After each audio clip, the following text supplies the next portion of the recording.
ስለዚህ ቀጥሎ ምንድነው እንዲሁ እናንተ ደግሞ ይህን ሁሉ ስታዩ ምን እንደቀረበው በደጅ እንደሆነ ቀን እንደቀረበው ምሳሌውን አሁን የግድ እዚያ ተርጓጉም ላይ አፕላይ አድርጉት ማለት አይደለም። ይሄ በቃ ምሳሌ ነው፣ አለቀ ማለት ነው። የበለሷ ነገር እዛ ጋር ያልቅ። ግን ጥያቄን አልመለስክልኝም። ጥያቄ ያልኩህ ምሳሌ ኦፍ ኮርስ ምሳሌ እኮ ነው፣ በምሳሌ ነው እየተናገረ ያለው ጌታ። ነገር ግን ጫፏ ሲለሰልስ ቅጠሏ ሲያቆጠቁጥ ማለት መፍረስ ማለት ነው ወይ? በየትኛው የመጽሐፍ ቅዱስ ትርጉም ነው እንደዛ ብለህ የተረዳኸው? እሱ ነው ጥያቄ። አይደለም ምልክትነቱን ነው እዚህ ጋር እየተናገረ ያለው። በለስ ጫፏ ሲለሰልስ ቅጠሏ ሲያቆጠቁጥ ምን ሆኗል? ክረምት አልቆ በጋ ሊመጣ ነው ማለት ነው። ምልክት ነው። የበለሷ ላይ የምታየው ነገር ምልክት ነው ለሚመጣው ሲዝን። አሁንም ከላይ ተናገራቸው እስከ 31 ቁጥር ያሉ አንዴ ይቅርታ፣ ወደ ሌላ ቁጥር ከመሄድ በፊት እስራኤል በበለስ አልተመሰለችም ነው የምትለው አንተ ወይስ እንዴት ነው? እሺ እስራኤል በለስ የሚለው በቃ እሺ እስራኤል በወይን ተመስላለች አልተመሰለችም? እስራኤል ተመስላለች። በወይራስ ተመስላለች መሰለኝ። ያው በወይራም ያው ጌታ ኢየሱስም ብሏል፣ ያ ተመስላለች። በወይራ ተመስላለች። በበለስም ራሱ አንድ ቦታ ላይ የተመሰለች ይመስለኛል። በበለስ ራሱ አንድ ቦታ ላይ ታዲያ ለምንድን ነው በወይራ ከተመሰለች በወይን ከተመሰለች በበለስ ለምን አልተመሰለችም ትላለህ ታዲያ? እዚህ ጋር ነው አሁን እሱንም ልታመጣለኝ ምናልባት ኤርሚያስ ውስጥ ሊሆን ይችላል። ግን በወይራም እንዳልከው በወይንም ተመስላለች። ስለዚህ ያው የራሱን ሐሳብ ነው እዚህ ጋር ውድቅ የሚያደርገው። ምክንያቱም በተለያዩ እጽዋት ሰው ታዲያ እስራኤልን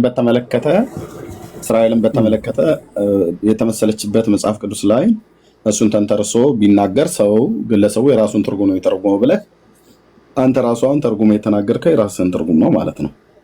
እንግዲህ ግን ብሉይ ኪዳንን በሚገባ የምታውቅ ከሆነ በደንብ እናወራለን። ወንድምነት ቀጥሉ። ቴንክ ዩ። ኦኬ። እና ምንድነው ዋናው እንዳልኩህ ነው። ሰው ይህንን በራሱ አረዳድ ተርጉሞ ቲዮሪ ሊያወጣ ይችላል። አሁን ያ እንደ ቲዮሪ ልንቀበለው እንችላለን። ግን መጽሐፍ ቅዱስ አተረጓጉም ይሄ ነው ብለን እንደ ቤዝ ነገር አድርገን ሁለታችንንም ሊያስማማን የሚችል አርጊመንት አይደለም። በለስ እስራኤልን ነው የምትወክለው ብሎ የአንተ ቲዮሪ ነው። ቲዮሪ እንቀበለዋለን። አስቸጋሪ የሚያደርገው ምንድን ነው? ስትጠየቅ ማለት ነው እንደዚህ ማለት ብለህ ነው የምትመልሰው። የአንተን ንገረኝ። በለስ የተባለው ማን ነው? አንተን ንገረኝ። የአንተን መረዳት ነገር ማንም አይደለም ነው የምልህ። አሁን እዚህ ጋር የእግዚአብሔርን ቃል ስናጠና ምሳሌ ብሎ የነገረን ነገር ለሆነ ሰው ወይ ለሆነ ፓርቲ ዲፋይን ማድረጊያነት አንጠቀምበት። ምሳሌው አሁን ከጥቂት አንድ ደቂቃ እንኳን አልሞላውም። እስራኤል በምን ተመሰለች ብዬ ስልህ በወይራና በወይን ተመስላለች ወይ ብዬ ስልህ አዎ አልከኝ። ከዛ በበለስስ ተመስላለች ወይ ብዬ ስልህ አዎ ተመስላለች አልከኝ። እና አሁን ደግሞ አይ የሰው ቲዮሪ የግለሰቦች ቲዮሪ እንትላለን እንዴ? በቃ መጽሐፍ ቅዱስ ምድሪቱን በምንድን ይመሰላት? አይ ዶንት ኖ። እንግዲህ እንደዚህ ጠይቀህ ኦፌንድ ካላደረኩ ብሉይ ኪዳንን በሚገባ አንብበሃል ወንድማችን? ሞክሬያለሁ እንደ አቅሜ።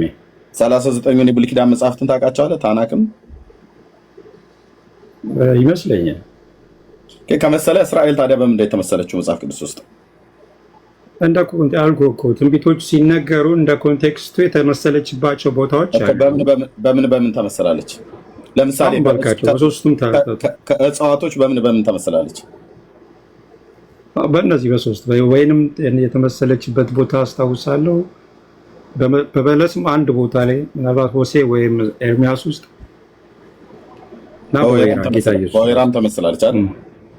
ታዲያ ለምንድን ነው አሁን ታዲያ መልሰን ለሱ ስሰጠው አልተመሰለችም? የሰው ቲዮሪ ነው ለምን ትለናለህ? እኛ ቲዮሪ አይደለም እንደ ኮንቴክስቱ ነው። ሌላ ቦታ እንደ ኮንቴክስቱ ወይ ደግሞ እንደ አውዱ ነው ፍቱ ብለህ የምትለው ማለት ነው። እኛ ከአውዱ ውጭ አልፈታንም። ግን በመጀመሪያ አንተ እኮ አንዴ አሁን እኔ እዚህ ጋር ሲይዝህ ተመስላለች ትለኛለህ። አልተመሰለችም ብለህ ካልክ ከመጽሐፍ ቅዱስ ጋር ስለማጋፍጠህ ማለት ነው። እንደገና ደግሞ ተመልስና አይ ሰው ነው እንደ በለስ ብሎ ቲዮሪ ነው እንጂ የሚያወራው የአምላክ ቃል አይደለም ደግሞ ብለህ ትላለህ ማለት ነው። ኤርሚያስ በመጽሐፍ ቅዱስ በደንብ አድርገህ ብታጋፍጠኝ በጣም እባርክሃለሁ እንጂ ቅር አይለኝም። ምክንያቱም ከስህተት መለስከኝ እንጂ። ስለዚህ አጋፍጬህ እስራኤል በበለስ ተመስላለች አለ በመጽሐፍ ቅዱስ።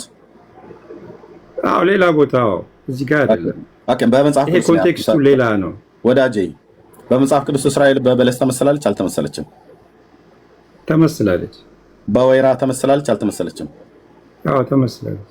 በወይን ተመስላለች አልተመሰለችም? ተመስላለች። ከዚህ የበለጠ በመጽሐፍ ቅዱስ ማጋፈጥ አለ ታዲያ?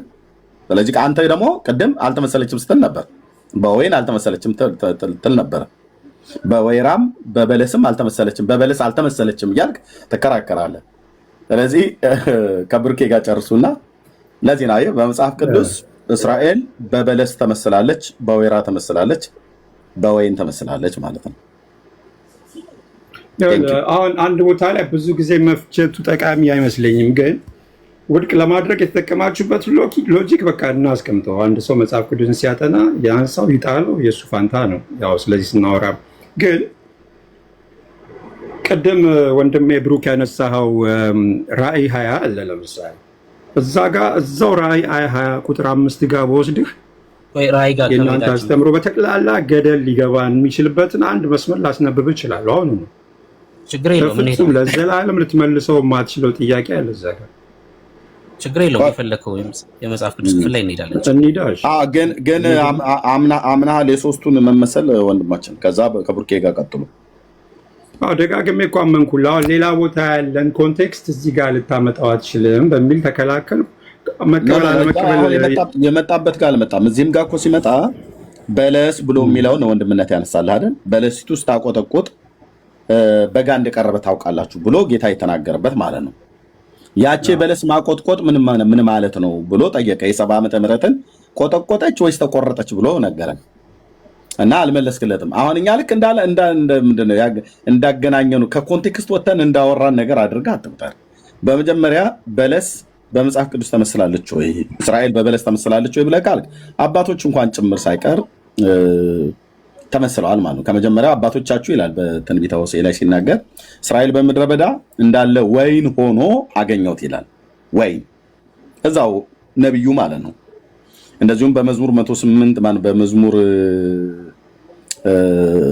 80 ቁጥር 8 ላይ እንደዚሁም ከወይን ከግብፅ የወይንን ግንድ አመጣህ አሕዛብን ማባረር እሷን ተከልካት ይላል።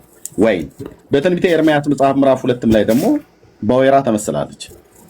በበለስ ደግሞ በትንቢተ ሆሴዕ መጽሐፍ ምዕራፍ 9 በሌሎችም የነቢያት መጽሐፍት ላይ ተመስላለች። በቅኔያዊ በምሳሌያዊ ንግግር ተገብቶ ተነግሯል። ስለዚህ እስራኤል በምድረ በዳ እንዳለ ወይን ሆኖ አገኘሁት፣ አባቶቻቸው ከመጀመሪያው ዓመት እንደ በለስ በኩራት ሆነው አየዋቸው ይላል። እንደ በለስ በኩራት ሆነው አየዋቸው ብሎ በቅኔም በተምሳሌታዊም ነገር እስራኤል በበለስም በወይንም በወይራም ተመስላለች ማለት ነው።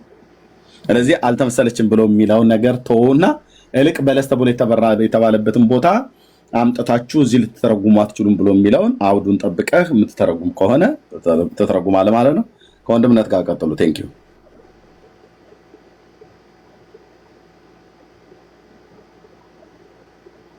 እሺ እንግዲህ እኔ ከዚህ በላይ ራሴ መድገም አልችልም። እንደተናገርኩት ነው። እዛ ጋር ወይን የተጠቀሰ ወይን አይደለም በለስ የተጠቀሰችው በምሳሌነቷ ብቻ ነው። ለማን የተመሰለች? እሱን ነገር ለማን ነው? ምልክት በምልክት ሰጪነቷ ነው የተመሰለችው። ለማን ነው ምልክት ነው የምናየው። ጫፏ ሲለሰልስ አሁን ብንደጋግመው ዋጋ የለውም እኮ ብሩክዬ። ስማኝና ይኸውልህ ራሱ በለስ የሚባል ተክል ሲለሰልስ ነው የምንመለከተው ወይስ ምሳሌው ለማን የተነገረ ነው? እሱን እንተሰነገ ኦኬ ይኸውልህ እሺ አሁን ይኸውልህ በራሳችሁ አነጋገር ምን ያህል ኮንትራዲክት እንደምታደርጉ ላሳይ። ቅድም የኛንተውና የአንተን እምነት ነገርን ችግር የለውም። የኛንተው እኮ ልነግርህ ነው። አይ የግድ እዛ ላይ አፕላይ እናድርገው ካልክ ለምሳሌ ራእይ 19 ጋር በወስድም አሕዛብን ይመታበት ዘንድ ስለታም ሰይፍ ከአፉ ይወጣል ይላል። እርሱም በብረት በትር ይገዛቸዋል። ላምበለሽ እርሱም ሁሉን የሚገዛ እግዚአብሔር የብርቱ ቁጣውን ወይን መጥመቂያ ይረግጣል ይላል። ወይን መጥመቂያውን ይረግጣል ካለ ወይን በእስራኤል ምሳሌነት ተጠቅሷልና በቃ ጌታ ኢየሱስ ወይንን እስራኤልን ይረግጣታል ብለህ ተረጉመው ነው ማለት ነው። እንደናንተ ሎጂክ ከሆነ ማለት ነው። አሁን የኛንቱ እና ስትጠይቀኝ መልስልሃለሁ እኔ አሁን የኛንቱ ራእይ ላይ ሄደን እንደው ስንጠይቅ እንደ መጽሐፍ ቅዱስ እንመልሳለን። አሁን ግን ምን ብያለሁ? እዚህ ክፍል ላይ በለስ የተባለው ራሱ በለስ የተባለ ተክል ሲለሰልስ ጫፉ ሲለሰልስ ነው ወይስ ለማን የተነገረ ምሳሌ ነው? እሱ መልስልኛ። ኦኬ በምን አነጋገር አይ ቲንክ ቆይ ምንድነው ያነሳው ሐሳብ የራዕይ 19 የወይን መጥመቂያ እንደሚረግጥ በእግሩ ብለህ ያልከው ወይን ተብሎ ስለተባለ ወይንን ይረግጣል ማለት እስራኤልን ይረግጣል ማለት አይደለም ብራዘር። እስራኤል በወይን ስለተመሰለች እኔ እንዴት አይነት ትውልድ ነው ያለው በክርስቶስ። ልብ በል የወይን መርገጥ ማለት በትንቢተ ኢሳይያስ መጽሐፍ ምዕራፍ 63 ላይ ትልቁ ላይ ሆኜ ካሜራ ልክፈት ብራዘር። እኔ እንደኛ አይነት ሰዎች ነው የምፈልገው ወንድምነት ፕሊስ፣ በጣም ይቀርታል። ዛሬም ፈልጋለሁ ብራዘር። ኦኬ መጣለ። ኦኬ እንዴት እያወራህ እንዳለ ወንድምነት ሰጣለሁ ፕሊስ።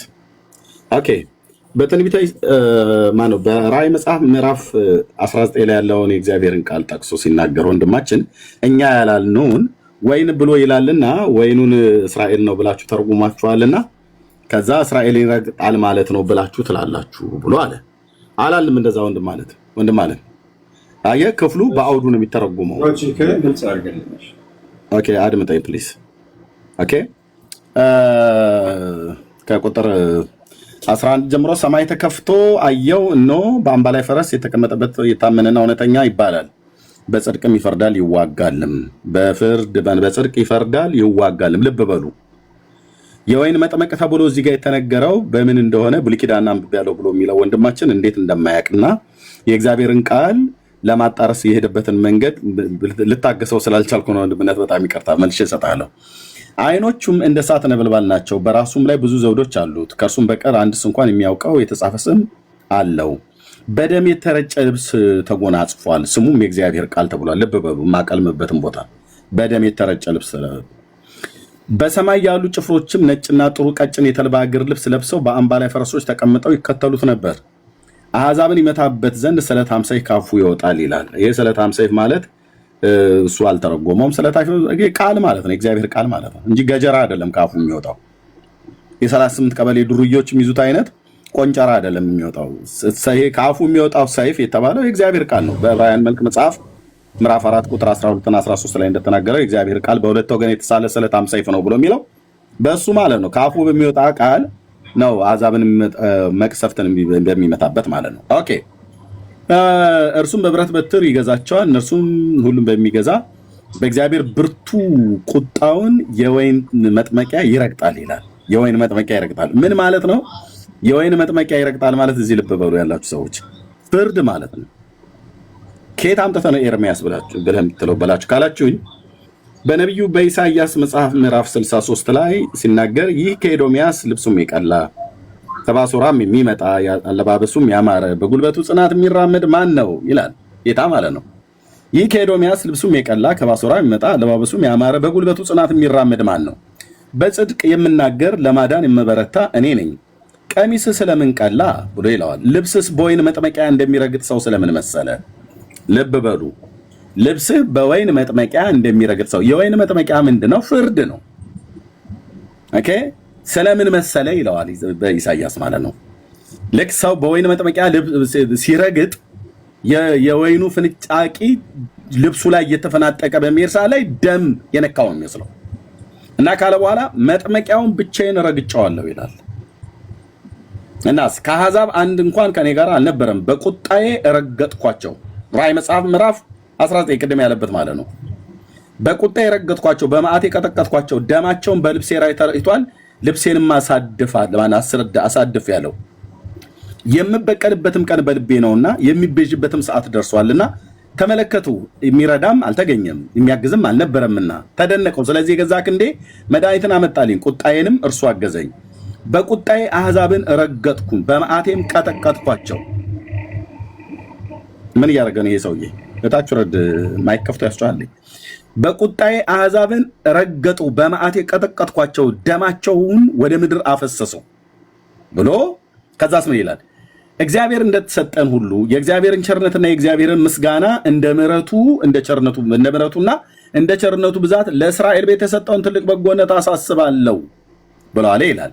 አሕዛብን በቁጣዬ ምን አልኳቸው ይላል? ረገጥኳቸው፣ በመዓቴም ቀጠቀጥኳቸው። ይህ ቃል ነው አየህ፣ በአሕዛብ መንግስታት ላይ ስለሚያደርገው ፍርድ የተነገረው ትንቢት ነው የራእይ መጽሐፍ ምዕራፍ 19 ላይ የተጻፈው እንጂ እኛ ወይን ተብሎ በተባለበት ቦታ ላይ አንተ እንደምትለው አይደለም። እኔ ይቅርታ አድርጉልኝ። አንዳንድ ሰዎች ሃንስ አታውቁ ዝም ብላችሁ ሰውን እንደው ጃጅ ለማድረግ አትሄዱ። እኛ ያላልነውን አትበል። እኛ አድመጠኝ ብራዘር፣ ጨርሼ ልሰጥ ነው። ስለዚህ እኛ ያላልነውን አትበል። ምን ልታረጉት ነው ብለህ ካልከኝ፣ ኦኬ የራእይ መጽሐፍ ላይ የወይን መጥመቂያ ብሏልና ምን ታረጉት ነው ብለህ ካልከኝ፣ ይኸው እንደዚህ ነው የምናሳየህ። የእግዚአብሔርን ቃል በሚገባ ነው የምናውቀው። አንተ የምታውቅ ከሆነ ተናገር። እኛ ያልተረጎምነውን ግን ወይን ተብሎ በተባለበት ወይንን እስራኤል ናችሁ ብላችኋል። እኛ እኮ አይደለም ያልነው፣ እኛ አይደለንም ያልነው። ወይንማ ያልናት ቅድም እንደነገርኩ በመዝሙር 80 ቁጥር 8 ላይ ለምሳሌ እንደዚህ ይላል። ቅድም በቃሌ እንደተናገርኩኝ ምናልባት እንደው ዝም ብዬ ከአይምሮ አንቅቼ እንደሚባለው የተናገርኩ መስሎ ከሆነ ይኸውልህ ከግብፅ የወይንን ግንድ አመጣህ አሕዛብንም አባረህ እሷን ተከልካት ይላል። ትንሽ ልጨምርልህ። የወይን ግንድ ብሎ ያላት ከግብፅ ያመጣት ማን ነው? አሕዛብን ያባረረው ማን ነው? አሞራውያን፣ ኬጣውያን፣ ፌሪዛውያን ነው አለ ነው ከምድሪቱ ላይ። እስራኤል ግን በወይን አልተመሰለችም። በደንብ ማስታወሻ እያስክ ጻፍ ብራዘር። ተመስላለች። እኛ አይደለንም ያልነው የእግዚአብሔር ቃል ይላል። ኦኬ። ስለዚህ እዚህ ጋር አሕዛብን አባረህ እሷን ተከልካት ብሎ የሚለውን ኢሳይያስ ራሱ በዚሁ በወይን እስራኤልን ከወይን ጋር አገናኝቶ በተናገረበት ምዕራፍ 5 ላይ ምን ይላል? አሁንም ስለ ወዳጄ ስለ ወይን ቦታው ቅኔን እቀኛለሁ። ለወዳጄ በፍሬያማው ኮረብታ የወይን ቦታ ነበረው ይላል። በዙሪያው ቆፈረ፣ ድንጋዮችን ለቅሞ አወጣ፣ ምርጥ የሆነውን አረግ ተከለበት ይላል። አሁን ይህን ተርጉምልኝ ብዬ የምልህ ምናልባት ላተረጉም ትችላለህ። እኔም ልለፈው ችግር የለውም። አረግ ተከለበት። ያው አሕዛብን አባረህ ብሎ የሚለው ድንጋዩ ተብሎ የተባሉት አሕዛብ ናቸው በዚህ ክፍል ላይ ማለት ነው። ኦኬ። ዙሪያውንም ቆፈረ፣ ድንጋዮችንም ለቅሞ አወጣ፣ ምርጥ የሆነውን ሀረግን እስራኤልን አምጥቶ ተከለ ማለት ነው በአሕዛብ መካከል። ቅድም ዳዊት እንደተናገረው በመዝሙር 80 ከግብፅ የወይን ግንድ አመጣህ አሕዛብን አባረህ እሷን ተከልካት ብሎ ዳዊት እንደነገር የተናገረ፣ ኢሳይያስ ደግሞ ድንጋዮችን ለቅሞ አወጣ፣ ምርጥ የሆነውን ሀረግ ተከለበት ይላል። እስራኤልን ተከለው በምድሪቱ ማለት ነው። ከዚህ የበለጠ ትርጓሜ ከየትም አታመጣም። ደግሞም የመጥመቂያ ጉድጓድ ማሰበት፣ ወይንንም ያፈራ ዘንድ ተማመነ፣ እነሆ ጣጣ ፍሬ አፈራ።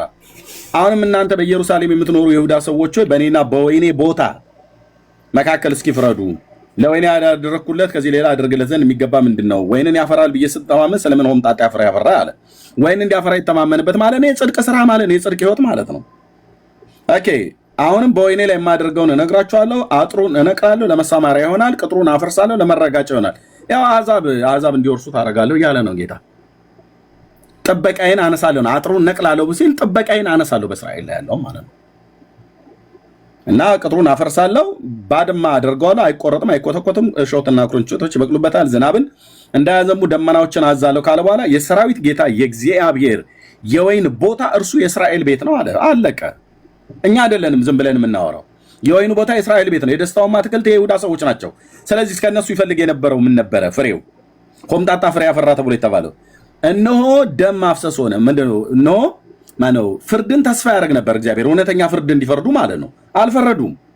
ለድሃ አደጎች በድለዋል። ድሃ አደጎችን ጉቦም በመጥረግ አለቆችሽ የሌቦች ባልንጀሮች ሆኑ ይላታል ምዕራፍ 1 ላይ ማለት ነው ኢሳይያስ። ስለዚህ ዝገትሽ ወደ ብር ተለወጠ፣ ብርሽ ወደ ዝገት ተለወጠ፣ ቆርቆሮሽንም ሁሉ ጭምር አነጻለሁ። አለቆችሽ የሌቦች ባልንጀሮች ሆኑ። ፍርድን አላደረጉም። ድሃ አደጎችን በድለዋል፣ መበለቶችን በድለዋል። በትክክል ጽድቅን ፍርድን በትክክል ፈርደው ቢሆን ኖሮ ትክክለኛው ፍሬ ነው ማለት ነው። ወይኑ ሲያጎመራ ትክክለኛ የጽድቅ ፍሬ ያፈሩ ነበር፣ ግን አላደረጉም። እናስ ደም ማፍሰስ ሆነ። እነሆም ደም ማፍሰስ ሆነ። ጽድቅን ይተማመን ነበር፣ እነሆ ጩኸት ሆነ ይላል። በከተማይቱ በምድሪቱ ውስጥ ማለት ነው። ግፍ ያደርጉ ነበር፣ አመፅ ያደርጉ ነበር። ግን ከግብፅ አምጥቶ የተከላት ወይን እስራኤል ናት። ድንጋዮች ተብሎ የተባሉበት ትንቢተ ኢሳይያስ ላይ ያለው ዳዊት በመዝሙር 80 ቁጥር 8 ላይ አሕዛብን አወጣ ብሎ ያለው ማለት ነው። እስራኤል በወይን ተመስላለች፣ 4 ነጥብ። በበለስ ተመስላለች፣ በ4 ነጥብ የተዘጋ ነው። በወይራ ተመስላለች፣ በ4 ነጥብ የተዘጋ ነው። ወይራውንም ላሳይና እግረ መንገዴን ከዛ ልስጥ። ምዕራፍ 2 ትንቢተ ኢሳይያስ ትንቢተ ኤርምያስ ቁጥር 21 ኦኬ። ከቁጥር 20 ጀምሮ ከጥንት ጀምሮ ቀንበርሽን ሰብሬያለሁ፣ ስራሽን ቆርጫለሁ፣ አንቺ ግን አላገለግልም አልሽ። ነገር ግን ከፍ ካለው ከኮረብታ ሁሉ ከለመለመ ዛፍ ሁሉ በታች ለማመንዘር ተጋደምሽ ካለ በኋላ እኔ ግን ይላል ጌታ ማለት ነው። እኔ ግን የተመረጠች ወይን ፍጹም እውነተኛ ዘር አድርጌ ተክዬሽ ነበር። ወይን ነው እዚህ ጋር ወይን ነው የሚናገረው። ኦኬ የወይኑ ልጨምር ብዬ ነው። የአንቺ ግን እንግዳ ማነው የእንግዳ ወይን ግንድ ሆነሽ እንዴት ተለወጥሽብኝ ይላታል። እኔ ግን የተመረጠች ምን ወይን ፍጹምም እውነተኛ ዘር አድርጌ ተክዬሽ ነበር። ጆኒ ካምና አንዴ አባዬ አንዴ ና ቆይ አንዴ ጠብቁ ወገኖች። ካም አባቴ ኦኬ ያንን ስጅና ውሃ ቀርተሽ ይዘሽ ነው ማየ ኦኬ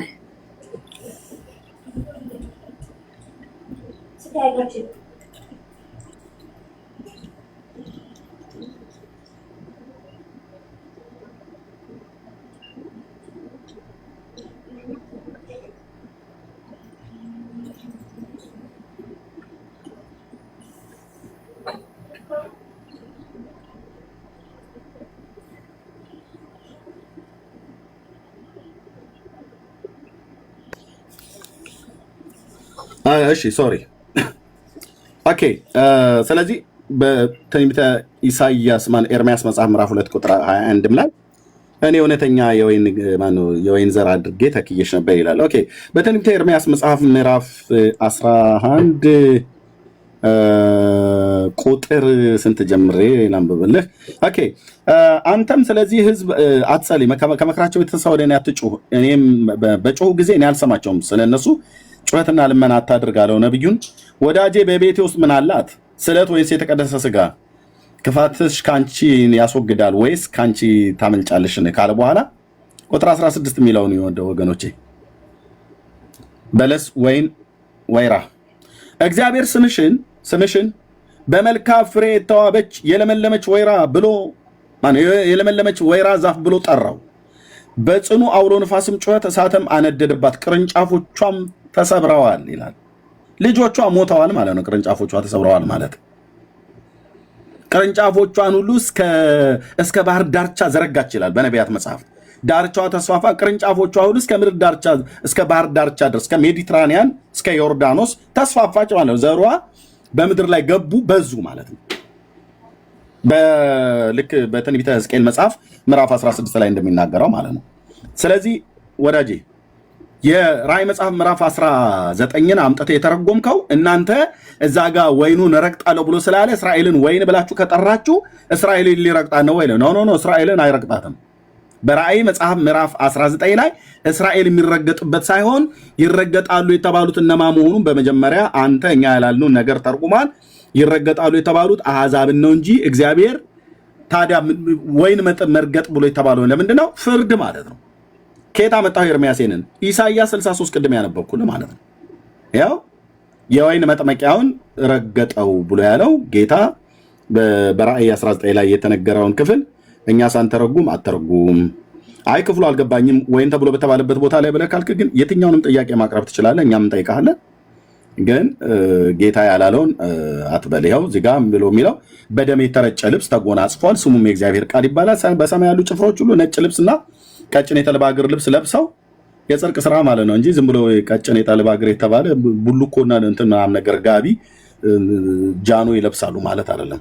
በአምባ ላይ ፈረሶች ሆነ ተቀምጠው ተከተሉት፣ አሕዛብን ይመታበት ዘንድ ስለታም ሰይፍ ካፉ ይወጣ ነበር። የእግዚአብሔር ቃል ማለት ነው እንጂ ስለታም ሰይፍ ማለት ገጀራ አይደለም። እርሱም በብረት በትር ይገዛቸዋል። እርሱም በሁሉ በሚገዛ በእግዚአብሔር የብርቱ ቁጣው ወይን መጥመቂያ ይረግጣል ይላል። ፍርድ ማለት ነው፣ ጃጅመንት። ኢሳይያስ 63 ላይ በተናገረው ማለት ነው። ስለዚህ እኛ ወይን ተብሎ በተባለበት እንዴት ልታረጉት ነው ብለህ አልከን። እንደዛ ልትሉ ነው ያለ እኛ አላልም። እኛን ከፈለግ ስለ ወይን ጠይቀን፣ ስለ በለስ ስለ ወይራ ጠይቀን። አም ሂር ብሉይ ኪዳን ላይ ማውራት አቅም ካለህ አም ሂር ወንድም እንደምታላድ ብሩኬ እኛን ጠይቀን። እኛ ያላልኑን አትበል፣ እኛም አንተ ያላልኑን አንልም። ቴንክ ዩ ወንድምና መቀጠል ትችላላችሁ። ተባረኩ። ኦኬ አሁን ካላቋረጣችሁኝ በደንብ ሰምቻለሁ። እኔም ፖይንት ላስቀምጥ። ምንድነው እያልኩ ያለሁት ሎጂካችሁን ነው ሌላ ቦታ ላይ አፕላይ ያደረጉት እንጂ እንዲህ አላችሁ አላልኩኝ። ምንድነው ሎጂካችሁ? በአጭሩ ሲቀመጥ በለስ የሚለው ቃል የሆነ ቦታ ላይ ተጠቅሷል።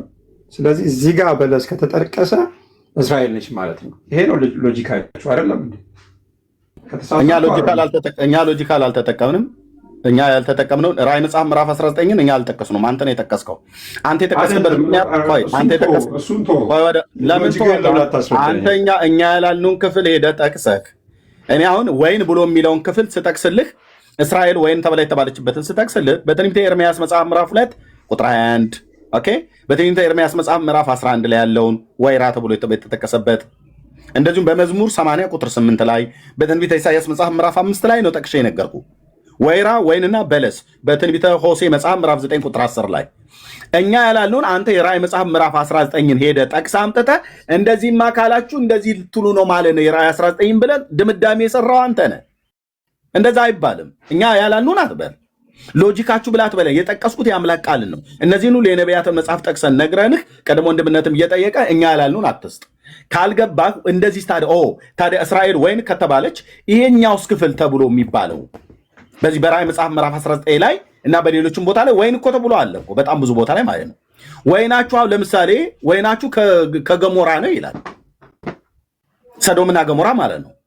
ወይናችሁ ከገሞራ ነው ይላል። ምን ማለት ነው ወይናችሁ ከገሞራ ብሎ ማለት? ወይን ብሎ የሚል ቃል ስለተጻፈ ምን እያለ ነው? ወይን ተብሎ የተባለበት እዛ ጋር የተጠቀሰበት ክፍል ምን ለማለት ነው?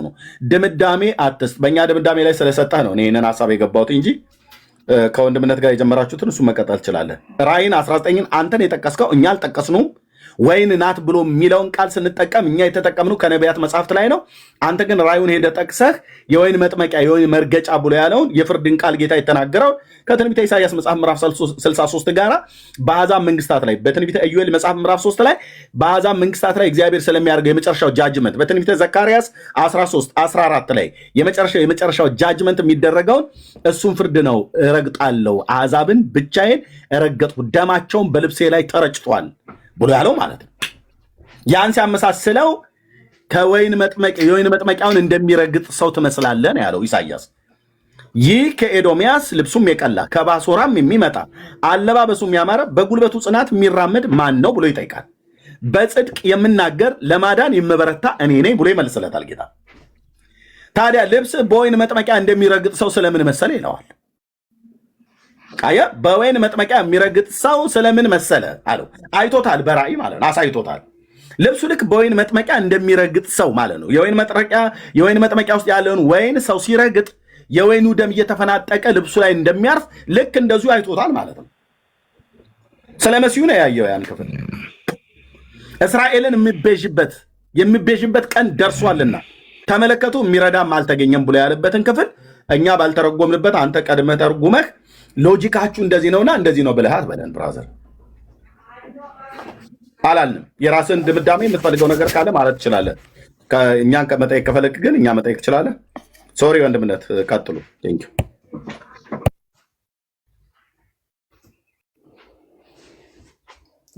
እሺ፣ እና እንዴት እንደምንቀጥል አይደል ነው። በዚህ ጉዳይ ላይ ብንዘጋው ይሻላል። ማለት ሎጂኩንም ልንግባባበት አልቻልንም። የራሳችሁን አስተሳሰብ በሌላ ነገር ላይ አፕላይ አድርገን እንሞክረው ማለት ነው።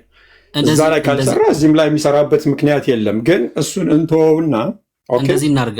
አሁን እዚህ ጋር ህግ ያደረጋችሁትን ነገር ሌላ ቦታ ላይ ካልሰራ አስተማማኝ ህግ አይደለም። ዝም ብሎ እንደምትፈልጉት ነው። እዚህ ጋር ሲመች ታውሉታላችሁ፣ እዛ ጋር ካልተመቸ አይ እዚህ ጋር እንስማማም ትላላችሁ። ስለዚህ በቃ ይሄ ለአዳማጭ ምንተወው ነገር ይሁንና የራሳችሁን ደግሞ አስተምሮ ስህተት ላሳያችሁ።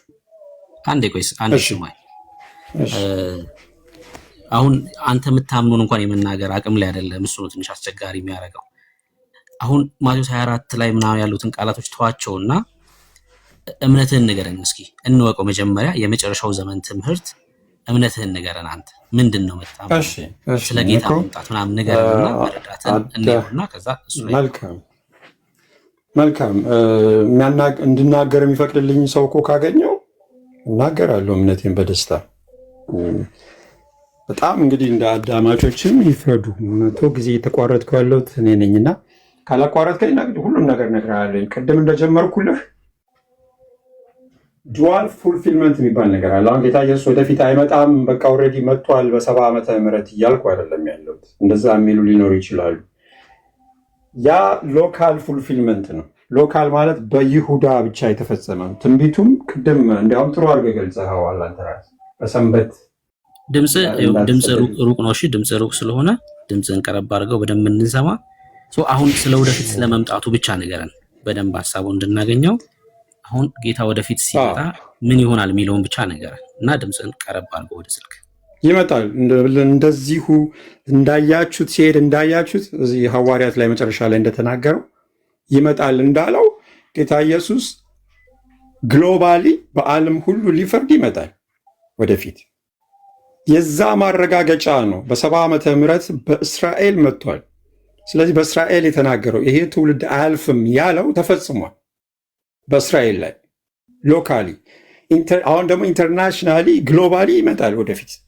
ይሄ ነው ትክክለኛው አተረጓጉም እና ያ 7 ዓመት ምናምን የሚባለው ነገር ሁሉ የሰዎች ፈጠራ የአሜሪካ ስኮላሮች ፍልስፍና ነው እንጂ ውሸት መሆኑን በምን ላሳየ መሰለው? ሆሳና ትልቁ ችግር ምንድን ነው?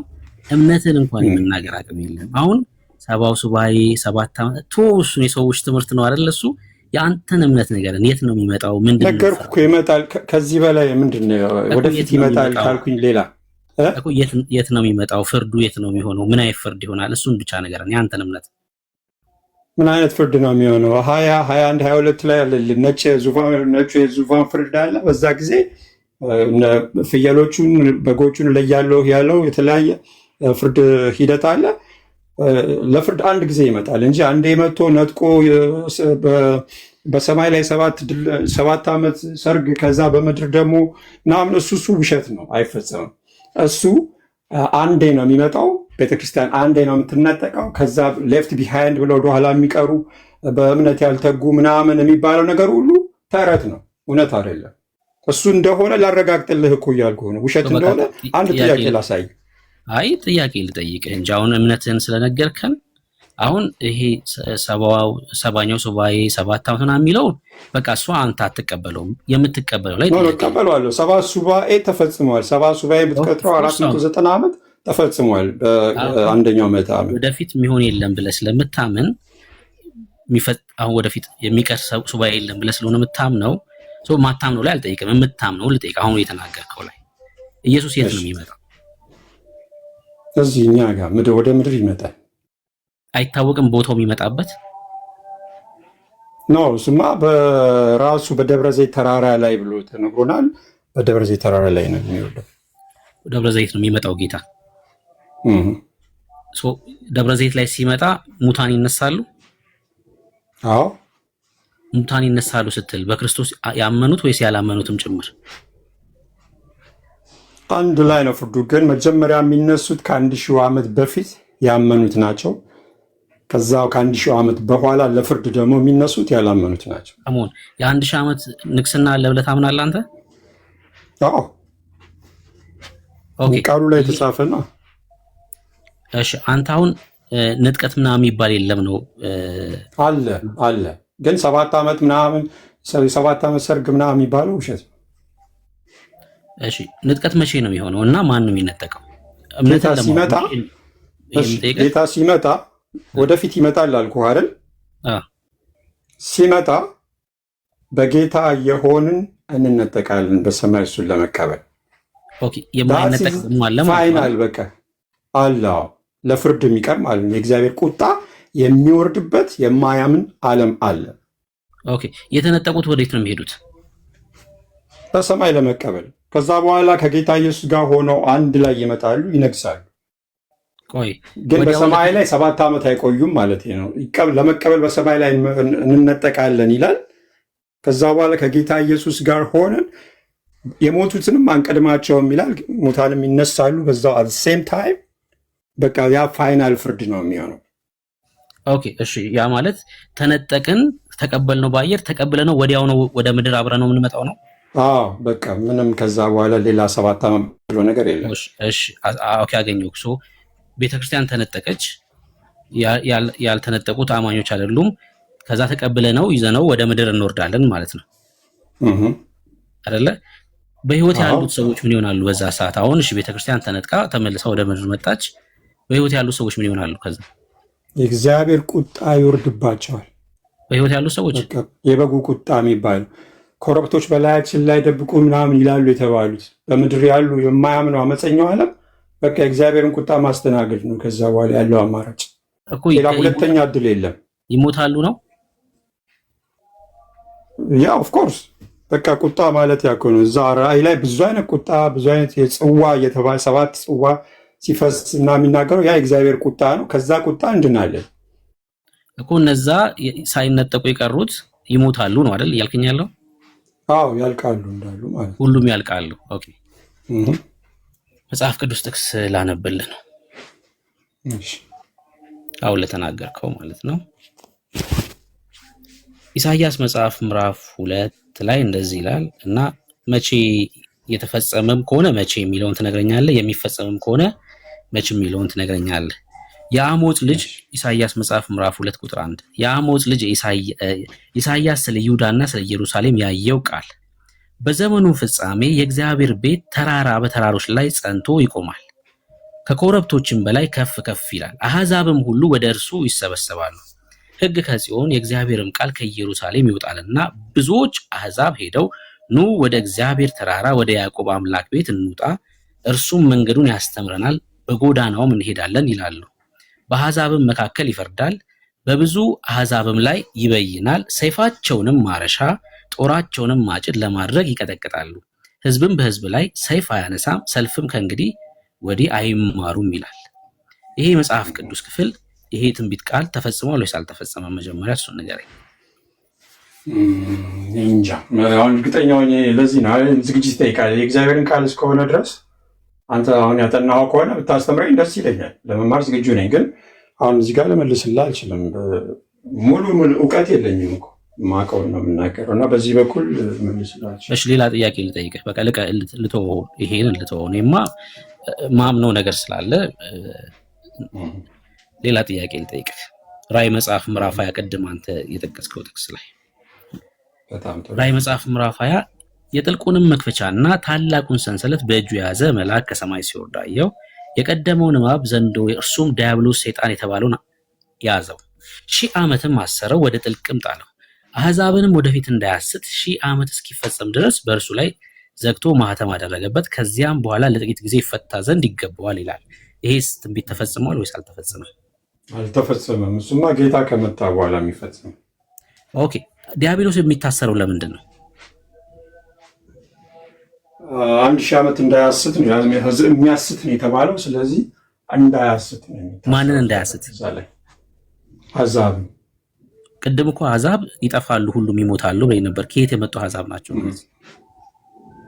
አሁን እኮ እዛ ጋር ነው ፍርዱ እኮ ላይ ነው። ገና ጌታ መጥቶ ያ ሁሉ ቁጣ ከወረደ በኋላ ነው አይደል 1000 ዓመት የሚሆን እኮ። ይሄ እኮ 1000 ዓመት ላይ በ1000 ዓመት ሰይጣን ይታሰራል እያለን ያለው። ለምን አሕዛብን ወደፊት እንዳያስት ነው እያለን ያለው።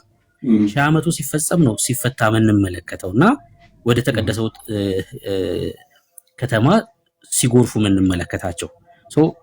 ሰይጣን የሚታሰረው አሕዛብን እንዳያስት ነው ብለኛል። ከየት የመጡ አሕዛብ ናቸው እነዚህ? ይኖራሉ ማለት ነው። እንግዲህ እኔ እኮ አንድም ሰው አይተርፍም አላልኩኝም። እግዚአብሔርን ቃል መቼም አንተም አትቃወሙ፣ ሁለታችንም እናምናለን። ሬሳው 7 ወር ይፈጅባቸዋል ይላል ሬሳው እስኪያጸዱ ድረስ እና በእግዚአብሔር ቁጣ የሚያልቁ አሕዛብ እንዳሉ እግዚአብሔር ቃል ይናገራል። ያ ማለት ግን አንድም ሰው እስካይቀር ድረስ ይጠፋሉ አይደለም። ማንም ነገር ሰው አይተርፍም አላልኩም እኮ የሚወርድባቸው። አዎ ትንቢትን እንግዲህ በከፊል ነው የምንረዳው። አሁን አንድ በአንድ እንደዚህ ሁሉን ነገር ባልመልስልህ እንኳን የእኔ ወይ የአቶ ከሌ ስህተት ሳይሆን በከፊል ነው የምንረዳው። እዚህ ጋር እንደምንረዳው ግን ሙሉ ለሙሉ አያልኩም። ብሉቱዝ ስለያዝኩኝ እሱ የሚሰራ መስሎ ነበር። ስልኩን መያዝ አለብኝ ማለት ነው። እዚህ ጋር ከመጣልኝ አይቀር እኔ ደግሞ አንድ ጥያቄ ላቅርብልህ ወንድሜ ብሩኬ፣ ሳትመልስልኝ ከፈቀድክልኝ። አልኩህ እኮ የእውቀቴን ደረጃ መለስኩልህ፣ ግን ይረዳሃል፣ አንተም ለሌሎችም ይረዳል። እቺን ነገር እቺን ጥያቄ ማወቅ በጣም ይጠቅማል። ምክንያቱም ምን ያህል የስህተት ትምህርት እንደተስፋፋ ልትረዱ ትችላላችሁ። እዚሁ ጋር አጠገቧ ጋር ስለመጣህልኝ ነው ላነሳልህ የፈለኩት። አንዴ ልክፈት መጽሐፍ ቅዱስ ራዕይ 25 ላይ ምን ይላል መሰለ? የቀሩት ሙታን ግን ይህ 1000 ዓመት እስኪፈጸም ድረስ በሕይወት አልኖሩም ይልና ይህ የፊተኛው ትንሣኤ ነው ይላል። ይህ የፊተኛው ትንሣኤ ነው፣ የመጀመሪያው ትንሣኤ ነው የተባለው የቱ ትንሣኤ ነው? ኦኬ እሺ። የህይወት ትንሣኤና የሙታን ትንሣኤ እንዳለ መጽሐፍ ቅዱስ ይናገራል። በተለይ ጌታ ክርስቶስ ኢየሱስ በዮሐንስ ወንጌል መጽሐፍ ምዕራፍ 5 ላይ ጻድቃን ለህይወት ትንሣኤ ደግሞ ሙታን ደግሞ ለፍርድ ትንሣኤ እንደሚነሱ ይናገራል። ቁጥር 5 ላይ ይሄ 1000 ዓመት እስኪፈጸም ድረስ የቀሩት ሙታን ህይወት አልኖሩም የተባሉት ለነጩ ዙፋን ፍርድ የሚነሱ ናቸው። ከቁጥር 12 ጀምሮ ከቁጥር 11 ጀምሮ እዚሁ ራዕይ መጽሐፍ ሁለተኛው ሞት ያለባቸው ናቸው። እነሱ ለፍርድ ነው የሚነሱት፣ በቃ ሙታን ናቸው። በፊተኛው ደግሞ እድል ያለው ደግሞ ብፁዕና ቅዱስ ነው፣ በክርስቶስ ኢየሱስ ያመኑ ክርስቲያኖች ማለት ናቸው። እነሱ ደግሞ ጳውሎስ በአንደኛ ቆሮንቶስ መጽሐፍ ምዕራፍ 15 ላይ ሲናገር ሁሉ በአዳም እንደሚሞቱ ደግሞ ሁሉም በክርስቶስ ሕያዋን ይሆናሉ ይልና ኢየሱስ ክርስቶስ በኩር ነው፣ እንደ በኩራት ነው ይልና ከዛ ቀጥሎ ሁሉ እያንዳንዱ በራሱ ተራ ይሆናል ይላል። ትንሣኤ ማለት ነው። ዝም ብሎ ሰው ግር ብሎ አይነሳም። ትንሣኤ የለም። ክርስቶስ በመምጣቱ የእርሱ የሆኑት ናቸው ይላል። የመጀመሪያው የፊተኛው ትንሣኤ ዕድል ያለው በክርስቶስ የሆኑት ናቸው። በመምጣቱ የእርሱ የሆኑት ይነሳሉ። ከዛስ በኋላ መንግስቱን ለአባቱ አሳልፎ ከሰጠ በኋላ አለቅነት ሁሉ ከሻረ በኋላ ፍጻሜ ይሆናል። ያኔ ደግሞ የሙታን ፍርድ ይሆናል፣ የሙታን ትንሣኤ ይሆናል ማለት ነው። ኦኬ እሺ፣ ተባረክ። እሺ፣ ስለዚህ አሁን ትልቁ ጥያቄ እዚህ ጋር ነው። 7ቱ ዓመት ሳይጀመር ሙታን ይነሳሉ አይነሱም? የቤተክርስቲያን መነጠቅ ማለት ነው። ቤተክርስቲያን በምንነጠቅ ጊዜ ቤተክርስቲያን ስትነጠቅ ሕያዋን ሆነን የምንቀርኛ በክርስቶስ ኢየሱስ ያንቀላፉትን አንቀድም ይላል። ስለዚህ ከ7 ዓመት በፊት ትንሣኤ ነበር አይደል? ኦፍኮርስ። ስለዚህ ስንት ትንሣኤ ነው የሚሆነው ማለት ነው? አሁን እዚህ ጋር 7ቱ ዓመት ካለቀ በኋላ 1000 ዓመት ሲጨምር የፊተኛ ትንሣኤ ከተባለ ከ7ቱ ዓመት በፊት የነበረው ትንሣኤ ስንተኛ ትንሣኤ ሊሆን ነው? ዜሮኛ ትንሣኤ ማለት ነው። በመነሳት አይደለም የሚቆጠረው። የህይወት ትንሣኤ እና የሙታን ትንሣኤ ብሎ ነው መጽሐፍ ቅዱስ በሁለትም ይከፍለው እንጂ በመነሳት አይደለም ትንሣኤ የሚቆጠረው። ሰዎች ሲነሱ ምን ማለት ነው? የህይወት ትንሣኤ ምን ማለት ነው? የህይወት ትንሣኤ ማለት ወደ ንግስናው ዘመን የሚገቡ ማለት ነው። ለምሳሌ ቅድም መልሼ ይላል ጌታ ኢየሱስ ክርስቶስ ሲመጣ ቤተክርስቲያን በህይወት አለች አይደል? በህይወት ያሉ ሰዎች አሉ ማለት ነው፣ ክርስቲያኖች ማለት ነው። እነርሱና በክርስቶስ ሆኖ ያንቀላፉት ይነሳሉ። በክርስቶስ ሆኖ ያንቀላፉት ይነሳሉ፣ ይነጠቃሉ። ከ7ቱ ዓመት በፊት 7ቱ ዓመት ሲጀምር ማለት ነው፣ መጀመሪያ ላይ ማለት ነው ይነሳሉ። እሺ፣ እሱ ከዚህ ከፊተኛው ትንሣኤ ከተባለው በፊት ያለ ሌላ ትንሣኤ የማይቆጠር ትንሣኤ ማለት ነው። የሙታን ትንሣኤ የሙታን ትንሣኤ አልኩ የነጩ ዙፋን ፍርድ ላይ ነው የሚነሱት። የሙታን ትንሣኤ አሁን የለም። ይኸውልህ ትንሣኤ በመነሳት አይደለም የሚቆጠረው። አሁን እነዚህ የተነሱት የህይወት ትንሣኤ ተብሎ ነው የሚናገረው መጽሐፍ ቅዱስ። ወይ ደግሞ በፊተኛው ትንሣኤ ዕድል ያለው ብፁዕና ቅዱስ ነው ብሏል አይደል? የብፁዕና የቅዱሱ ትንሣኤ ነው ይሄኛው ትንሣኤ እንጂ ሰዎች ሲነሱ አንድ ትንሣኤ ቀጥሎ ደግሞ ወደ 1000 ዓመት መንግስት በመከራ ውስጥ አልፈው ሲገቡ ሁለተኛ ትንሣኤ ተብሎ አይቆጠርም። ለምን? የህይወት ትንሣኤ ነው ይሄ። ከዛስ የፍርድ ደግሞ የሙታን ትንሣኤ ደግሞ አለ። መቼ? 1000 ዓመት ሲያልቅ ማለት ነው። ሁለት ትንሣኤ ነው ያለው። በቃ የህይወት ትንሣኤ ነው። አሁን ትንሣኤ ካልክ ሞት ነበረ። አሁን ዝም ብሎ የህይወት ትንሣኤ አልገብ ደግሞ የማይል ነገር ነው። አሁን እዚህ ጋር የህይወት ትንሣኤ አይልም። በቃ ፊተኛው ትንሣኤ ነው የሚል እኮ ላሳይ። ቅድም ሰምተኸኝ ከሆነ ስናገር ጌታ ራሱ ምን ብሏል አልኩህ? ዮሐንስ ወንጌል መጽሐፍ ምዕራፍ 5 ላይ እንደዚህ ይላል። ይኸውልህ በመቃብር ያሉት ሁሉ ድምፁን የሚሰሙበት ሰዓት ይመጣል። መልካም ያደረጉት ለህይወት ትንሣኤ፣ አየህ ስናገር ከቃሉ ነው፣ ለህይወት ትንሣኤ፣ ክፉም ያደረጉ ደግሞ ለፍርድ ትንሣኤ ይወጣሉና በቃ ሁለት ትንሣኤ ያለው የህይወት ትንሣኤ አለ፣ ከዛ ደግሞ የፍርድ ትንሣኤ አለ። የህይወት ትንሣኤ ማለት በፊተኛው ትንሣኤ እድል ፋንታ ያለው ብፁዕና ቅዱስ የሆነው በክርስቶስ ኢየሱስ የሆነው ማለት የት የነበሩ በመቃብር ያሉ አይደል? ኦፍኮርስ አዎ፣ በህይወት ያሉት በመቃብር እሱ አመነልኝ። በቃ እሺ፣ በጣም ጥሩ።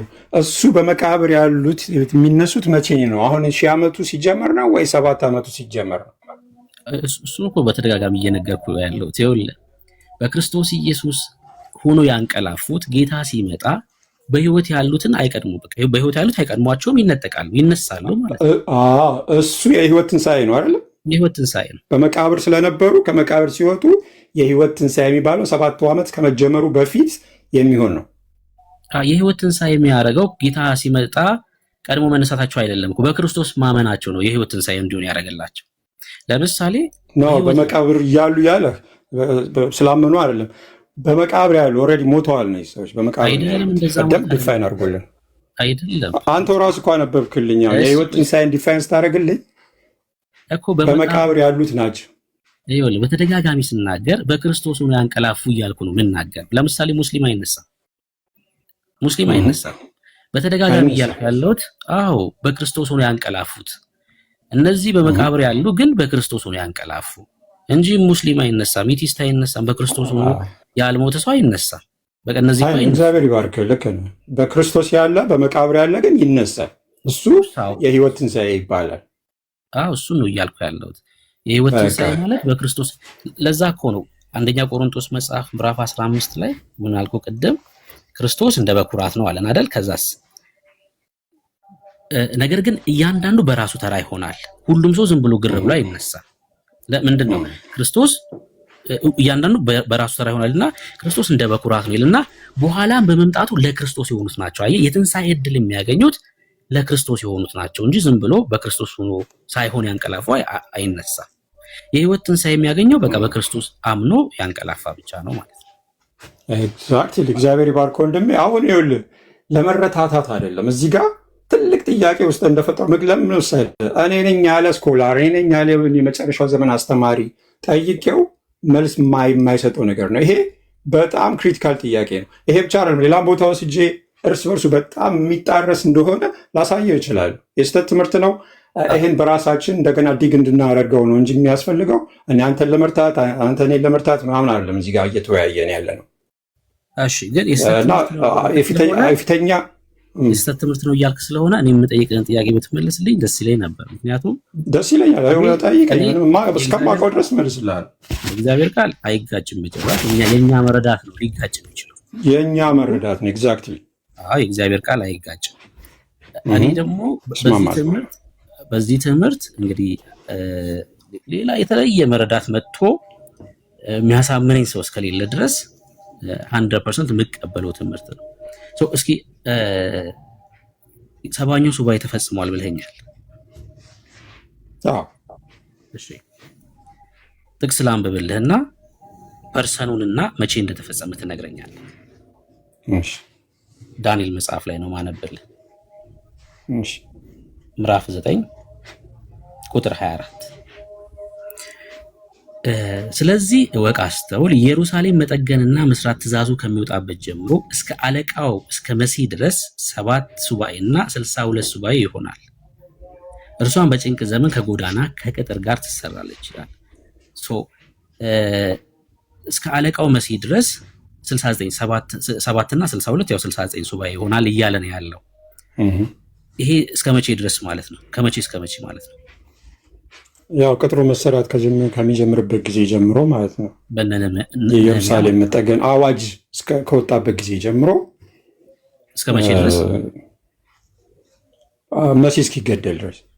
መሲህ እስኪገደል፣ ጌታ እስኪገደል ድረስ። እሺ ከ62 ጊዜ 7 በኋላ መሲህ ይገደላል። በእርሱም ዘንድ ምንም የለም። የሚመጣው አለቃ ሕዝብ ከተማይቱንና መቅደሱን ያጠፋሉ።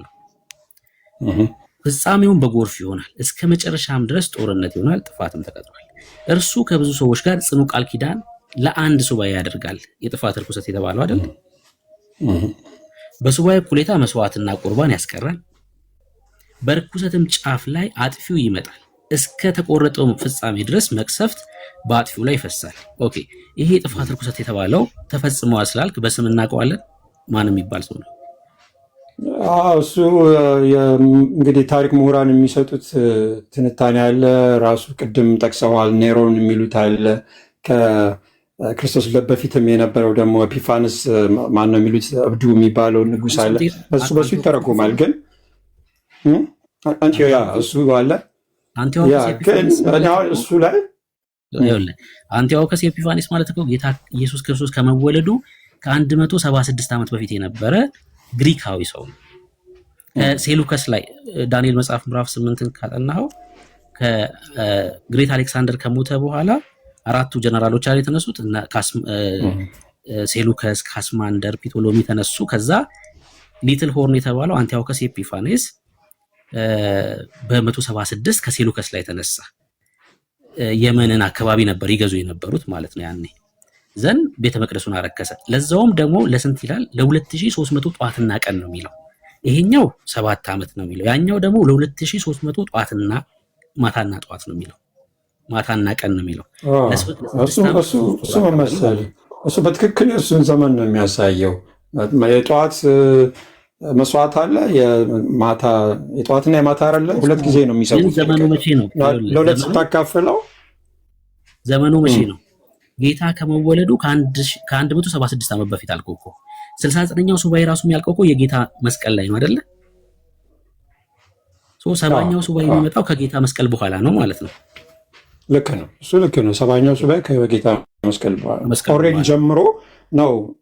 ሰባኛው ሱባኤ ከጀመረ በኋላ ነው ጌታ የተገደለው፣ ልክ እንደ ትንቢቱ ማለት ነው።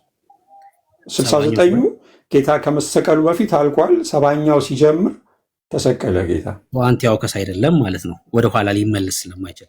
እሺ፣ ይሄ ጌታ ከተሰቀለ በኋላ የመጣው የጥፋት ርኩሰት የተባለው ማን ነው?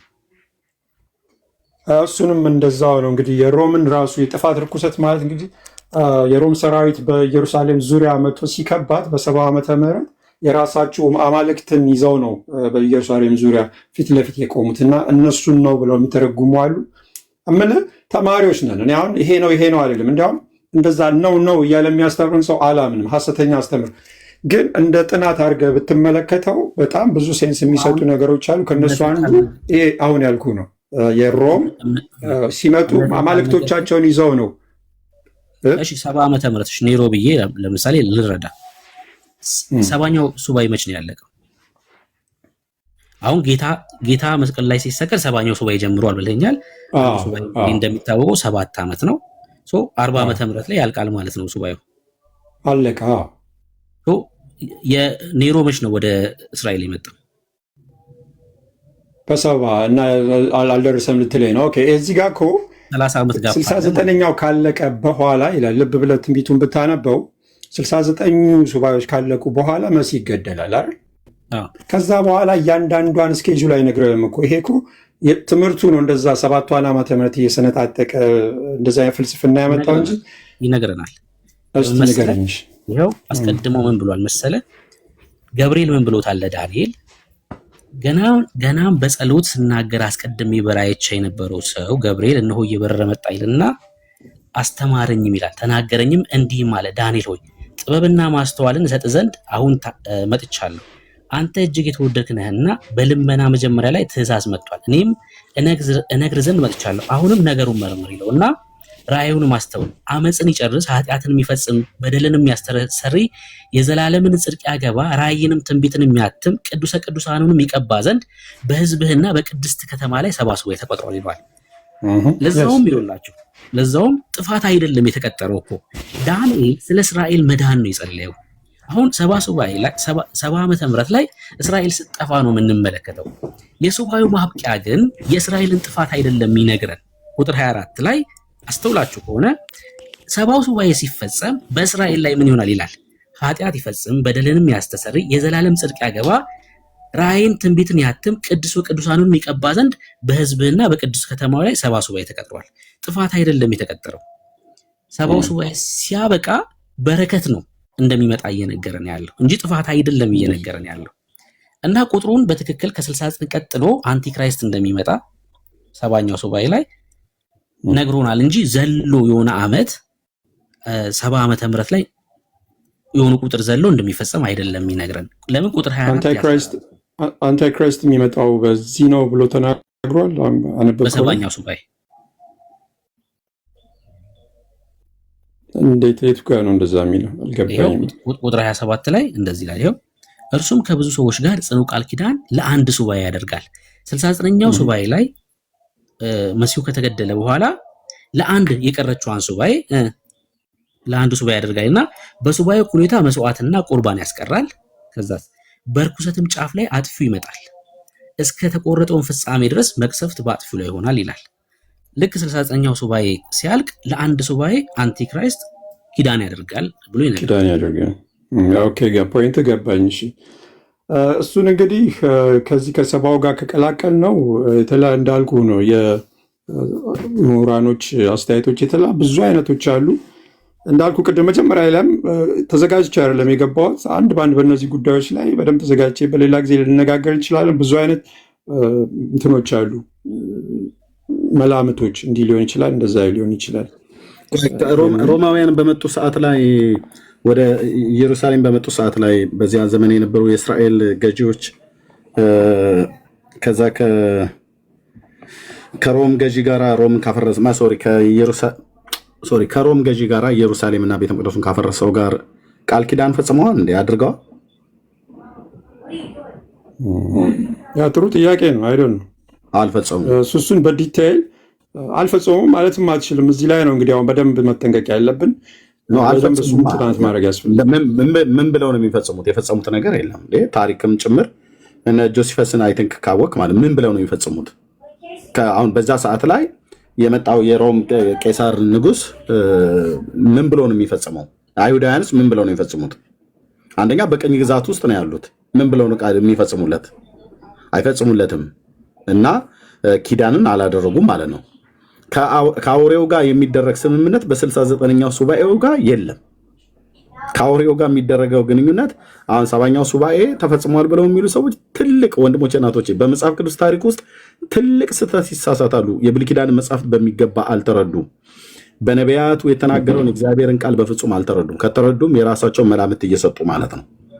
ለምን እስራኤል ቃል ኪዳን እንደምትፈጽም ያን ቃል ኪዳን ደግሞ ለ7 ዓመት እንደሚያደርጉ በሱባኤው ግማሽ ላይ ቃል ኪዳኑ ኮቨናንቱን እንደሚፈርስ ይናገራል ማለት ነው። ስለዚህ እስራኤል በታሪክ ውስጥ ያንን የፈጸመችበት የለም። መጽሐፍ ቅዱስም ላይ የለም፣ አታገኝም። በታሪክ ውስጥም የለም። የሚያሳየኝ ሰው ካለ ግን እኛ ለመማር ዝግጁ ነን። የለም። ይህን ቃል ኪዳን ግን የሚፈጽሙት መቼ ነው? 7ኛው ሱባኤ ሲጀምር ማለት ነው። 7ኛው ሱባኤ አሁን ገና ነው፣ አልጀመረም።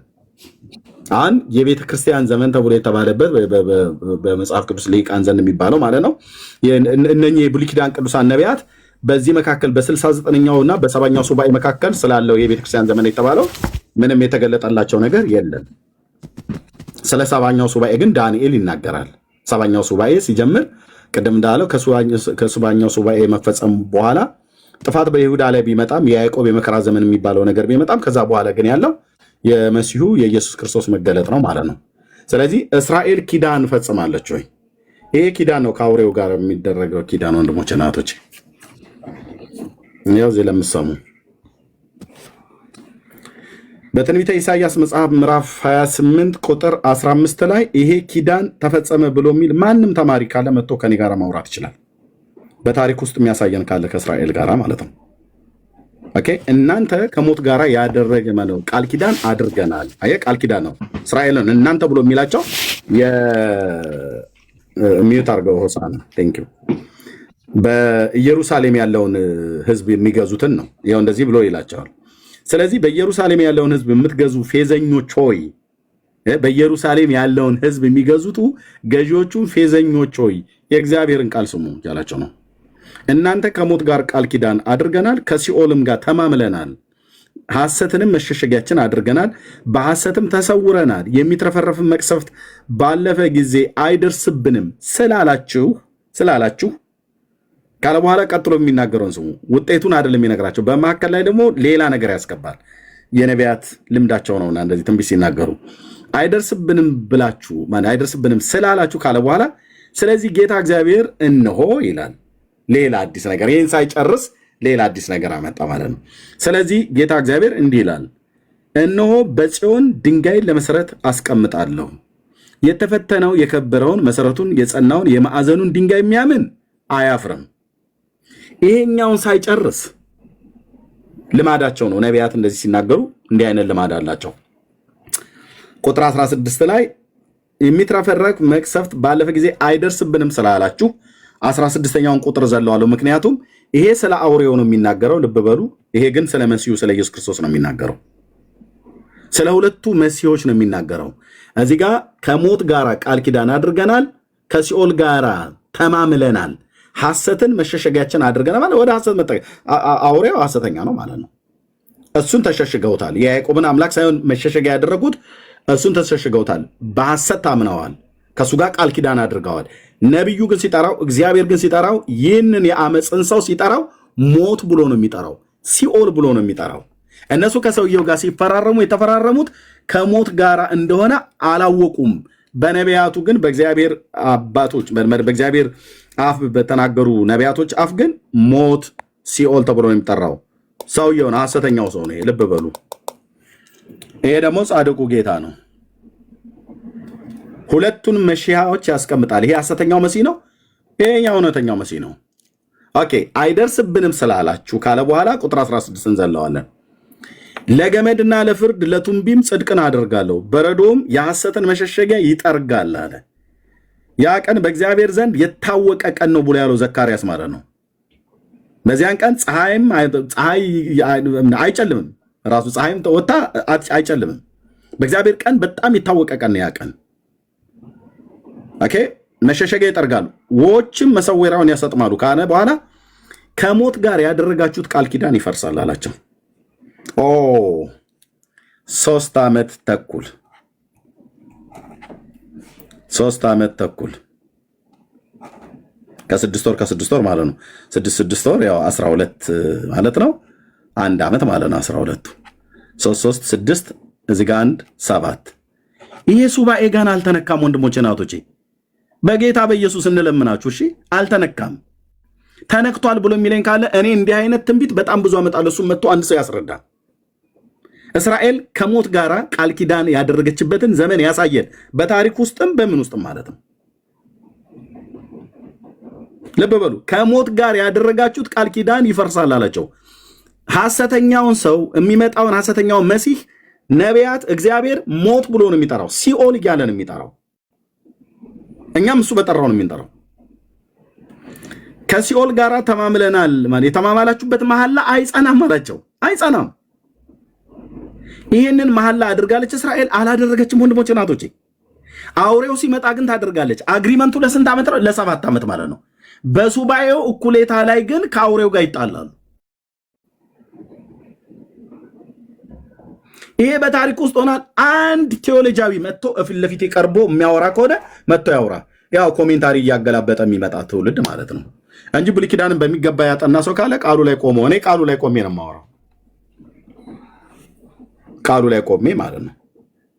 ኮሜንታሪ ያገለባብጠው ለቃቅሞ የሚመጣውን ሰው አይደለም ነው የምፈልገው። በትክክል ቃሉ ላይ ቆሞ የነቢያት ቃል ላይ ቆሞ የእግዚአብሔር መንፈስ በውስጡ ያለበት ሰው፣ እኔ በውስጡ የእግዚአብሔር መንፈስ ስላለ እንዳልሳሳት ጋይድ ያደርገኛል፣ ያርመኛል። ከተሳሳትኩም ደግሞ ተሳስቻለሁ እላለሁ፣ ሶሪ እላለሁ ማለት ነው። ይህንን አግሪመንት እስራኤሊቱ ጋር ነው ተፈራርማ የምታውቀው። በታሪክ ውስጥ ያሳዩን። ይሄ ሐሰተኛው ሰውን ከመምጣቱ በፊት ግን እግዚአብሔር እየነገራቸው ነው። በጽዮን የከበረን የማዕዘን ድንጋይ አኖራለሁ፣ በእርሱ የሚያምን አያፍርም ብሎ አለ። ስለዚህ ሐሰተኛው ሰው ከመምጣቱ በፊት እውነተኛውን ላከው። ይኸው የጽዮኑን አለት ላከው ማለት ነው። ኢየሱስ ክርስቶስን አላመኑበትም እስራኤላውያን። ስለዚህ አሁን ኔክስት የሚያደርጉት ይሄ የጽዮኑ አለት የእግዚአብሔር ልጅ በ69ኛው ሱባኤ መጨረሻ ላይ ሞተ ማለት ነው። ስንት ሱባኤ ይቀራል? አንድ ሱባኤ ስንት ዓመት ነው? 7 ዓመት። ማን ያለው? የእግዚአብሔር ቃል። ይህን እቃወማለሁ ብሎ የሚል ሰው ካለ ገብቶ ከኛ ጋር ማውራት ይችላል። ይሄ 7 ዓመት ብቻውን ተከልሎ የተቀመጠ አለ። 7 ዓመት። ይሄ 7 ዓመት ውስጥ 7ቱ ዓመት የያዕቆብ የመከራ ዘመን ተብሎ የሚባልበት ዘመን ውስጥ የተካተተ ነው። የ70ኛው ሱባኤ እኩሌታ ላይ ለያዕቆብ የመከራ ዘመን ይመጣበታል።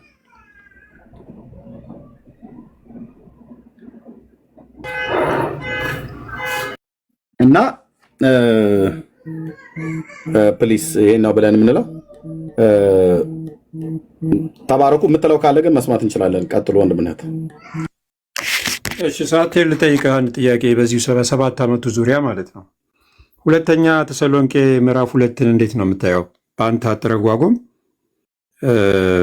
የጌታ ቀን ደርሷል ብላችሁ በአእምሮ ቶሎ እንዳትናወጡ እንዳትደነግጡ እንለምናችኋለን። ማንም በማናቸውም መንገድ አያስታችሁ። ክህደቱ አስቀድሞ ሳይመጣ የዓመፅ ሰው እርሱም የጥፋት ልጅ ሳይገለጥ አይደርስም። ይህ እንዴት እንደምትረዳው ከ7ቱ ዓመት ጋር አያይዘህ ብታስረዳኝ በጣም ደስ ይለኛል።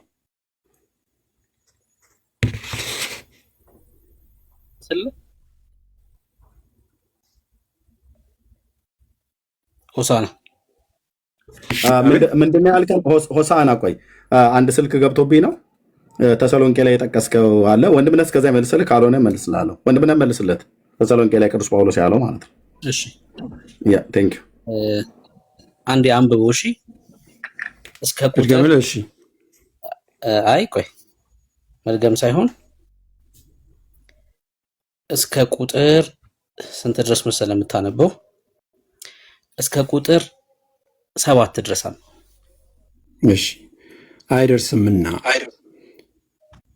እኔ እግዚአብሔር ነኝ ብሎ አዋጅ እየነገረ በእግዚአብሔር ቤተ መቅደስ እስኪቀመጥ ድረስ አምላክ ከተባለው ሁሉ ሰዎችም ከሚያመልኩት ሁሉ በላይ ራሱን ከፍ ከፍ የሚያደርገው ተቃዋሚ እርሱ ነው። ገና ከእናንተ ጋር ሳለው ይህን እንዳልኋችሁ ትዝ አይላችሁምን? በገዛ ራሱ ጊዜም ይገለጥ ዘንድ የሚከለክለውን አሁን ታውቃላችሁ። የአመፃ ምስጢር አሁን ይሰራልና ብቻ ከመንገድ እስኪወገድ ድረስ አሁን የሚከለክል አለ። ቴንክ ዩ።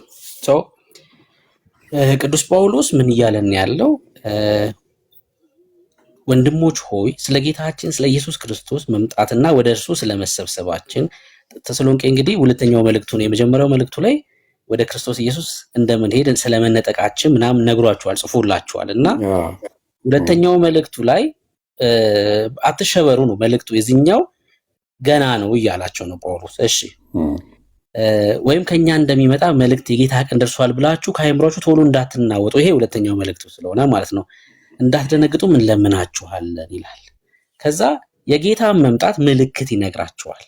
ምልክት ከዛስ ማንም በማናቸውም መንገድ አያስታችሁ፣ ክህደቱ አስቀድሞ ሳይመጣና የዓመፅ ሰው እርሱ የጥፋት ልጅ ሳይገለጥ አይደርስምና። የጌታ መምጣት የእሱ መገለጥ ከእሱ መገለጥ ጋር የተያያዘ ነው እያለን ነው ያለው ጳውሎስ። እሱ መገለጥ መቻል አለበት። ኦኬ የጌታ መምጣት ምን ይላል? ከዛ ይመጣና ይሄ የአንቲክራይስት ተፈጽሟል ብለህ ታምናለህ? ይሄ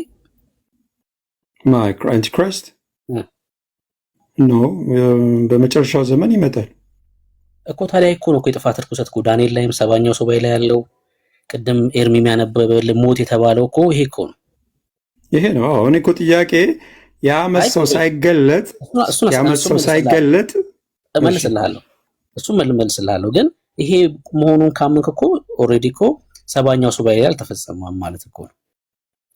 70 ዓመተ ምህረት ላይ አልተፈጸመም ማለት እኮ ነው። አልተፈጸመም 70 ሱባኤ እያልከኝ ያለው ይሄ ነው።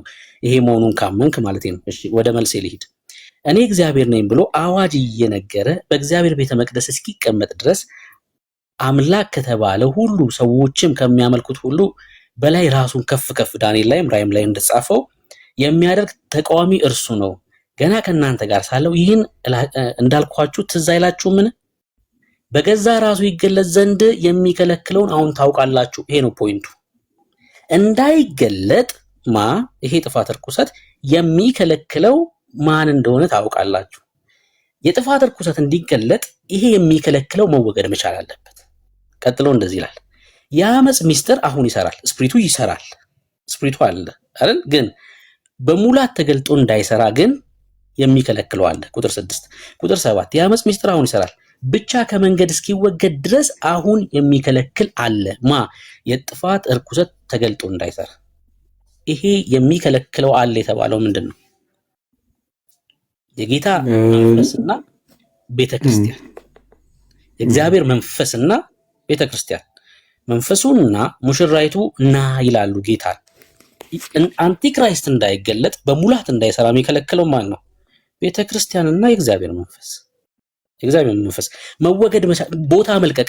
መወገድ የሚለው መልቀቅ ነው፣ ስፍራ መልቀቅ ማለት ነው። ልክ ቤተክርስቲያን ስፍራ ስትለቅ ምን ይሆናል? በሙላት ይሰራል ማለት ነው። ይሄ የሚሆነው መች ነው? ልክ እሱ ሲገለጥ፣ ልክ አገልግሎቱን ሲጀምር ቤተክርስቲያን ስፍራ ትለቃለች ማለት ነው። እሱን ነው ጳውሎስ የሚነግረን ማለት ነው። ለኛ እኔ ያልጠየቁትን እኮ ትተኸው ሌላውን እየተረጎምክልኝ ያለው ከላይ ያለውን ቁጥር 2 ላይ ያለውን እኮ ነው የጠየቁህ። እኮ እሱን ነው እኮ የመለሰው። የጥፋት ልጅ ሳይገለጥ አይደርስም የተባለው ምኑ ነው እሱ? እኮ የጥፋት ልጅ ምን ይኸውልህ እኮ እሱን ነው አብራርችልህ የመጣሁት ክፍሉ። እሷን አብራራችን ጥያቄ መልስ። አችን ብቻ አጭር መልስ የምትጠይቀዋ ሳይገለጥ የጥፋት ልጅ ሳይገለጥ አይደርስም የተባለው ምኑ ነው የማይደርሰው? እሺ ይኸው ስማኝ ልመልስልህ። ቁጥሩ 2 ላይ አይደለም ተቆርጦ የሚቀረው። ለዛ ነው እስከ ቁጥር 7 ያስነበብኩ። ሐሳቡን ብታገኘው ሙሉ ክፍሉን ብታገኘው እስከ ቁጥር 7 ስታነብ ነው። ለዛ ነው እስከ ቁጥር 7 ያስነበብኩ። ላንብበው ድጋሜ። ነገር ግን ወንድሞች ሆይ ስለ ጌታችን ስለ ኢየሱስ ክርስቶስ መምጣት እና ወደ እርሱ ስለመሰብሰባችን፣ ምክንያቱም ተሰሎንቄ 4 ላይ ስለመሰብሰባችን ነግሯቸዋል። ተሰሎንቄ 5 ላይ የጌታን እንደ ሌባ መምጣትና ደግን በእኛ ላይ እንደማይመጣ ነግሯቸዋል። አሁን ስለ ጌታ መምጣት ወደ እሱ ስለመሰብሰባችን በመንፈስ ወይም በቃል ወይም ከኛ እንደሚመጣ መልእክት የጌታ ቀን ደርሷል ብላችሁ ከአይምሯችሁ ቶሎ እንዳትናወጡ እንዳትደነግጡ እንለምናችኋለን። እያሳሰባችሁ ተባረክ ብሩክዬ። እሺ እያሳሰባችሁ ያለው በመጀመሪያው መልእክቱ ላይ ስለመነጠቃቸው ስለነገራቸው ደርሷል ብላችሁ አትታወኩ። ይሄ የሚሆነው ይሄ ጥፋት ርኩሰት የተባለው ይሄ ስድብ አፍ የተሰጠው እርሱ የሚገለጥበት ሰዓት ላይ ነው ያላቸው። ቁጥር 3 ላይ ማንም በማናቸው መንገድ አያስታችሁ ክህደቱ አስቀድሞ ሳይመጣ ወደ የጌታ መምጣትና የኛ ወደሱ መሄድ የክህደቱ መምጣት መቻል አለበት። ነገር ግን ይሄ የክህደት ሰው የተባለው የአመፅ ርኩሰት የተባለው እንዳይመጣ አሁን የከለከለው ማን ነው አለ? ኖ ዘለልከዋ። እዛ ጋር ወደ ከለከለው አትሂድ። እዚህ ጋር ከሆነ የጥፋት ሳይገለጥ አይደርስም የምትለዋን ብቻ ከሆነ አሁን እሷ ለምን ትዘላታለህ? ምንድን ነው የማይደርሰው? ይኸው ስማኝ፣ ማንም በማናቸው መንገድ አያስታችሁ ክህደቱ አስቀድሞ ሳይመጣና የአመፅ ሰው እርሱ የጥፋት ልጅ ሳይገለጥ አይደርስምና። ምኑ ነው የማይደርሰው? የጌታ መምጣትና ወደ እርሱ ስለመሰብሰባችን አይደርስም። አትታወቁ እያላችሁ እሷን ጨረስክልኝ። የጌታ መምጣት አይደርስም ምን ካልሆነ የጥፋት ልጅ ሳይገለጥ መጀመሪያ የጥፋት ልጅ መገለጥ አለበት አይደል? አይደለም፣ እንደዛ አይደለም እያለ ያለው እሱን አይደለም እያለ አማርኛ እንግዲህ የአማርኛው በጣም ግልጽ ነው ወንድምዬ። እሺ ለብቻችን እናጥናው፣ ግን እዚህ ጋር አማርኛውን ግልጽ በሆነ ሁኔታ ብታስቀምጠው በጣም ጥሩ አድርገህ ያስቀመጥከው። እንዲያውም ከመጀመሪያው መልእክት ጀምረህ ነው ያመጣህልን። ስለ ጌታ መምጣት ነው የመጀመሪያው መልእክት። ሁለተኛው መልእክት ከዛው ይጀምራል፣ ስለ ጌታ መምጣት ይናገርና ግን አደንግጡ የጥፋት ልጅ ሳይገለጥ የጌታ መምጣት አይደርስም። ስለጠየቀኝ ስሟኝና ከዛ ደግሞ ትክክል ያልሆነውን ፖይንት አሳይና እኔ ደግሞ አንተ ልጠይቅህ። እንደዛ ቢሆን ሰዎች ይማራሉ። ይቅርታ፣ እሺ ቀጥል። አሁን ጳውሎስ እንዲረጋጉ ነው እየነገራቸው ያለው። በቃ አትደንግጡ፣ እኛ የጌታ መምጣት እና ወደ ጌታ መሰብሰባችን የሚሆነው ይሄ የጥፋት ርኩሰት ሲገለጥ ነው እና ተረጋጉ ነው መልእክቱ። ግን እንዳይገለጥ ደግሞ የሚከለክለው ግን አለ ነው እያላቸው ያለው። አግኝታችሁኛል? እንዳይገለጥ አሁን የሚከለክለው አለ። እሱ ያ የሚከለክለው ሲወገድ ይገለጣል። ግን አሁን ሆኗል ብላችሁ አሁን ሊሆን ነው ብላችሁ ግን አትታወቁ። እኛም ለመሄድ ጌታም ለመምጣት ምን መሆን አለበት?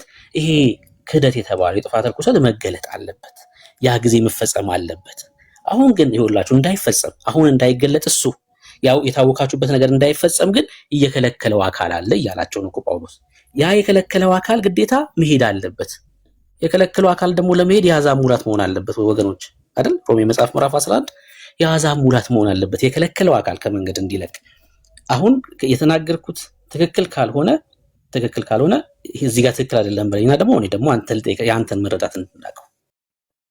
እሺ እኔ አሁን ትክክል አይደለም ልክ ነው ሳይሆን የቅድሙ አይነት ችግር ነው። አሁንም የሰዎች ቲዮሪ ስለሆነ እዚህ ጋር አሁን የሚከለክል አለ የሚለው መንፈስ ቅዱስን ነው ቤተክርስቲያንን ነው። ስለዚህ ቤተክርስቲያን እስክትነጠቅ ድረስ ትከለክለዋለች የሚለው ቲዮሪ ነው የሰዎች ፍልስፍና።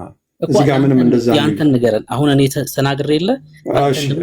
ስለዚህ በትክክል በጣም ጥሩ። አንተ እንዳልከው ስመጣ አንደኛ ተሰሎንቄ ላይ ስለ ጌታ መምጣት ይናገራል፣ ሁለተኛም ላይ ይናገርና ግን ያመሰው ሳይገለጥ አይደርስም ይላቸዋል። ስለዚህ መጀመሪያ ያመሰው ይገለጣል፣ ከዛ በኋላ ነው ወደ ጌታ መሰብሰባችን የሚከተለው ይላል። ስለዚህ የአመሰው ሳይገለጥ እንነጠቃለን የሚለውን ትምህርት አመድ ያደርገዋል። ቃል በትክክል የእግዚአብሔርን ቃል ይቀበላለሁ የሚል ሰው ይሄን ቃል ሊዘለው አይችልም። በቃ እዚህ ጋር ይሄን ካለ በኋላ እንዲያውም አያስታችሁ ይላል። ደንበኛ የማሳሳቻ ትምህርት እንደሆነ ራሱ እዚህ ጋር ይነገረናል ማለት ነው። ጌታ ከመምጣቱ በፊት ማለት አመፃ ያመሳው ከመገለጡ በፊት እንነጠቃለን የሚለው የስተት ትምህርት መሆኑን ራሱ ይጠቅሰዋል እዚህ ጋር። ከዛ በኋላ እኔ እግዚአብሔር ነኝ ብሎ አዋጅ እያስነገረ ምናምን የሚለው በጠቅላላ ስለዚህ ሰው የሚያደርገውን ነገር ነው የሚነግረው። አሁን የሚከለክል አለ የሚለው እንደዛ እንዳይገለጥ ይከለክላል። ጌታ ይከለክላል። በቃ ድፍን ያለ አነጋገር ነው። ቤተክርስቲያን ነች ምድር ላይ ስለሆነች ነው ምናምን የሚለው የሰዎች ቴዎሪ ነው። ጌታ ነው የሚከለክለው አሁን እንዳይገለጥ፣ ግን በፈቀደለት ሰዓት ይገለጣል። ያንን ነው የሚናገረው፣ ሌላ ትርጉም የለውም። ኦኬ፣ በገዛ ራሱ ይገለጥ ዘንድ የሚከለክለውን አሁን ታውቃላችሁ። የአመፅ ምስጢር አሁን ይሰራልና ብቻ ከመንገድ እስኪወገድ ድረስ የሚከለክል አለ። ከመንገድ የሚወገደው ማን ነው? በቃ እግዚአብሔር ያስቀመጠው ጊዜ አለ። እሱ እስኪወገድ ድረስ በሚስጥር ይሰራል።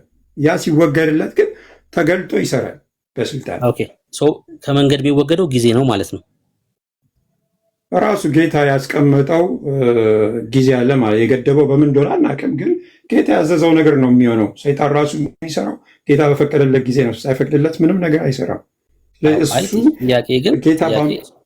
ጥያቄ ግን ከመንገድ እስኪወገድ የተባለው ምንድን ነው? ጥያቄ አይዶን ነው። እግዚአብሔር ነው ይህንን የሚያውቀው እኮ እኛ ልንመልስ አንችልም። ምንድን ነው የሚለውን እኔ ልመልስ ስላልቻልኩ ሌላ ሰው መጥቶ ዳሽ ሊሞላ አይችልም። በቃ እግዚአብሔር ሁል ጊዜ የሚቀጠረው ጊዜ ያለው፣ በዛ ጊዜ ውስጥ ሲፈቅድ ጌታ ኢየሱስ ራሱ ምን አለ? አሁን ይህ የጨለማው ጊዜ ነው አለ አይደለ? ሊይዙት አይችሉም ነበረ። እሱ በፈቀደው ሰዓት ግን ተያዘለት። የጨለማው ስልጣን ሲደርስ እሱ ሲፈቅድ ይሆናል ማንኛውም ነገር፣ እሱ ካልፈቀደ አይሆንም። ስለዚህ እስኪፈቅድለት ድረስ ባለው ጊዜ በሚስጥር ይሰራል። ግን አላቅም የሚል ሰው ግን ትክክል አይደለም ማለት አቅም አይኖረውም ማለት ነው። መሞገት የማይችል ሰው ማለት ማታ ከሆነ ትክክል አይደለህም ለማለትም ብቁ አይደለህም ማለት ነው። ሶሪ እንደዚህ ስላልኩኝ። ለምን ምንም ችግር የለም። እሱ ሁላችንም ህሊና አዳማጩም ህሊና ያለን ሰዎች ነን። ስለዚህ የሞላኸውን ዳሽ እኔ አልቀበለው። እዛ ጋር እግዚአብሔር አልነገረንም፣ አልተጻፈም እንደሱ። አይ ተቀበል ምናምን ሳይሆን እያልኩ ያለሁት ግን እዛ ጋር የተጻፈው የጥፋት ርኩሰት እንዳይገለጥ የሚከለክለው አለ የሚለውን አላቅም ካልከኝ አላልኩም። ጌታ ነው የሚከለክለው። ግን ምንድን ነው ብለህ ጠየቀኝ። እንዲህ አይነት ነገር ጥያቄ የሚወገደው ምንድን ነው? አሁን እየከለከለ ያለ የሚወገደው ምንድን ነው? ጥያቄ ይወገዳል የተባለው እሱ ጌታ በምን አይነት መንገድ እንደሚከለክል እኔ ኤክስፕሌን ላደርግልህ አልችልም። ጌታ ነው የሚከለክለው። እሱ ባወሰነው ጊዜ ደግሞ ይፈቅድለታል በስልጣን እንዲሰራ። ግን ያ ነገር ምንድን ነው የሚከለክለው ካልከኝ ልመልስልህ አልችልም። በዚህ ደግሞ ምንም ሮንግነትን የሚያረጋግጥ ነገር አይደለም ያለው። ይልቁንስ እችን ክፍት ቦታ በራሳቸው የሞሉ ሰዎች ቴዎሪያቸውን እያስተማሩ እንደሆነ ዳርቢ የሚባል እኮ በ17ኛው ክፍለ ዘመን የጻፈው ቴዎሎጂ ነው። አሜሪካ ውስጥ ተስፋፍቶ አሁን ኢትዮጵያ የምዕራባዊ ፍልስፍና ነው ዓለምን እንትን ያለው እንጂ የዚህን ትምህርት ኦሪጂን ብታስተውለው የአሜሪካ ኮንፈርት ወዳድ ሰዎች ያመጡት ትምህርት ነው። መጽሐፍ ቅዱሳዊ አይደለም። የሰዎች ቲዮሪ ነው። እንደ ቲዮሪነት ልትነግረኝ ትችላለህ። እንደ እግዚአብሔር ቃል ግን ልታስተምረኝ አትችልም በጭራሽ። ስደት የሚባል ነገር ስለማይወዱ ዲፕሬሽን ስለሚያመጣባቸው የአሜሪካ ቸርቾች ያመጡት ትምህርት ነው። ይሄ ሰውዬ ሳይገለጥ መከራ ሳይኖር እንነጠቃለን፣ ምንም ሃርድሺፕ አናይም የሚል ነገር የሚያስተምሩት ማለት ነው። ኦኬ ሰው ሲናገር ያው ነፃነት መስጠት እወዳለሁ፣ ሀሳቡን እንዲጨርስ ማለት ነው። ሀሳቡን እንዳገኝ አከብረዋለሁ። እኔ ያው በጣም አከብረዋለሁ። ምዕራባውያን ናቸው የሚለውን እንግዲህ ተስማምቻለሁ። ኢሳያስ ምዕራባዊ ነው፣ ኤርሚያስም ምዕራባዊ ነው፣ ዳንኤልም በባቢሎን የነበረው እሱ ምዕራባዊ ነው፣ ሕዝቅኤልም እንደዛው ምዕራባዊ ነው። ያው እንደዛ ነው የተረዳሁት። ምክንያቱም የብሉይ ኪዳን ነቢያት በደንብ ስለዚህ ነገር አስረግጠው ስለሚናገሩ ማለት ነው። እና ምዕራባውያን ናቸው ይህን ትምህርት ያመጡ ስትለኝ በቃ እነ ሕዝቅኤል እነ ዳንኤል ምዕራባውያን እንደሆኑ ነው የተረዳሁት ማለት ነው። በዛ ነው የተረዳሁት። እንደዛ ማለት ሳይሆን አባባሌ አሁን ያልካት ቦታ ላይ ያቺ ትምህርት የገባችው በሰዎች ፍልስፍና ነው እንጂ የእግዚአብሔር ቃል አይለውም። እነዛንም ቢሆን ያው ከዛም ከነጫጨብክ የፈለግከውን ነገር ማስተማር ትችላለህ ከእግዚአብሔር ቃል። አሁን ቅድምም ስለ በለሲቷ ስንነጋገር እንደዚሁ ሁሉም ጋር እንዴት ነው እንደሚመች መገጣጠም ትችላለህ። በእግዚአብሔር ቃል ብቻ እንሂድ ካልክ ግን አያዋጣም እንደዚህ አይነት አካሄድ። ቅድም አንድ የጠየቀኝ ጥያቄ አለ። እኔ ስለዛ ተዘጋጅቼ ልመጣ እችላለሁ። እኔም ሁለት ማንም ምሁር ነኝ የሚል የማይመልሰው ይህ ትምህርት ውሸት መሆኑን የሚያረጋግጥ 2 ቃል ሰጥቻለሁ። ራእይ 25 እና ሁለተኛ ተሰሎንቄ ቁጥር 2 ላይ ሁለቱን ትክክል ተዘጋጅተበት ትክክለኛ መልስ ይዘን ሌላ ጊዜ ብንገናኝ ፈቃደኛ ነኝ። እንደኔ ግን ምንም አይነት መልስ አልሰጠኝ። ትክክለኛ መልስ አይደለም የሰጠኝ፣ የሰዎች ቲዮሪ ነው የነገርከኝ። እኔ ደግሞ ልጠይቅህ፣ ትክክል አይደለም ካልክ እስኪ ራይን ደግሞ ልጠይቅህ። አሁን እኔ ትክክል አይደለም ያለ ሰው በጣም ነው ደስ የሚለኝ። ለምን? ለመማር ስለሚረዳኝ እሰማለሁ። እኔ ደግሞ ልጠይቅህ፣ እስካሁን ትክክል አይደለም ያልከው ራይ ልጠይቅህ። እኔ መልሼልሃለሁ ቅድም። አሁን ከከባድ የማይመለሱ ያልካቸው ጥያቄዎች እኔ የመጨረሻውን ዘመን ትምህርት ሳጠና ገና መጀመሪያ ያነበብኳቸው ክፍሎች ናቸው። እስኪ አሁን ራእይ ልጠይቅህ። እኔ አንተ አሁን የጠየከኝን እኔ የመለስኩትን ማለት ነው። ቁጥር 5 ላይ የጠየከኝ ቁጥር 5 እና ቁጥር 6 ነው። የቀሩት ሙታን ግን ይህ 1000 ዓመት እስኪፈጸም ድረስ በሕይወት አልኖሩም፣ ይህ የፊተኛው ትንሣኤ ነው ይላል። እነዚህ በሕይወት ያልኖሩት እነማን ናቸው? ያልዳኑ። ኦኬ፣ እኔ ከተናገርኩት ምንድን ነው የሚለየው?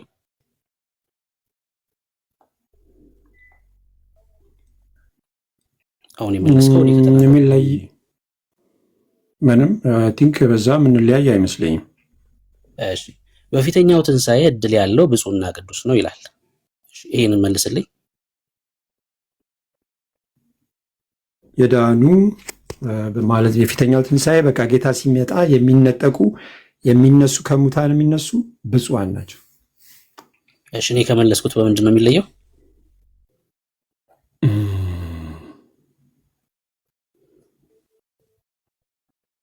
በ7 ዓመት በፊት የነበረው ላይ ነው ጥያቄው እኮ እንጂ እዚህ ጋር ምንም ችግር የለም እኮ። ይሄ የፊተኛ ከተባለ ከ7 ዓመት በፊት የተነሱት ስንተኛ ትንሣኤ ሊባል ነው ስለ ነው ያልመለስክልኝ እንጂ ይሄንማ እኮ አልተቃወምኩም።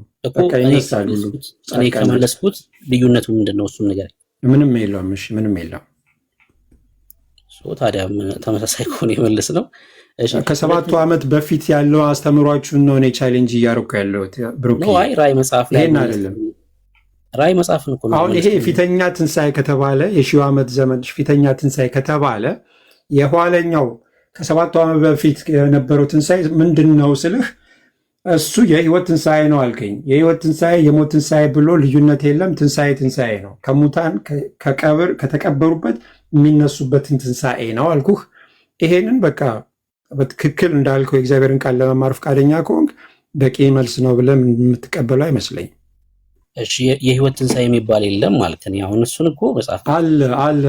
እኔ እሱን ለሁለት አይሰነጠቅም ነው ያልኩህ። በቃ ትንሣኤ የህይወት ትንሣኤም በለው የጻድቃን ትንሣኤም በለው አንድ ነው እንጂ የጻድቃን ትንሣኤ ለሁለት አትሰነጥቀውም።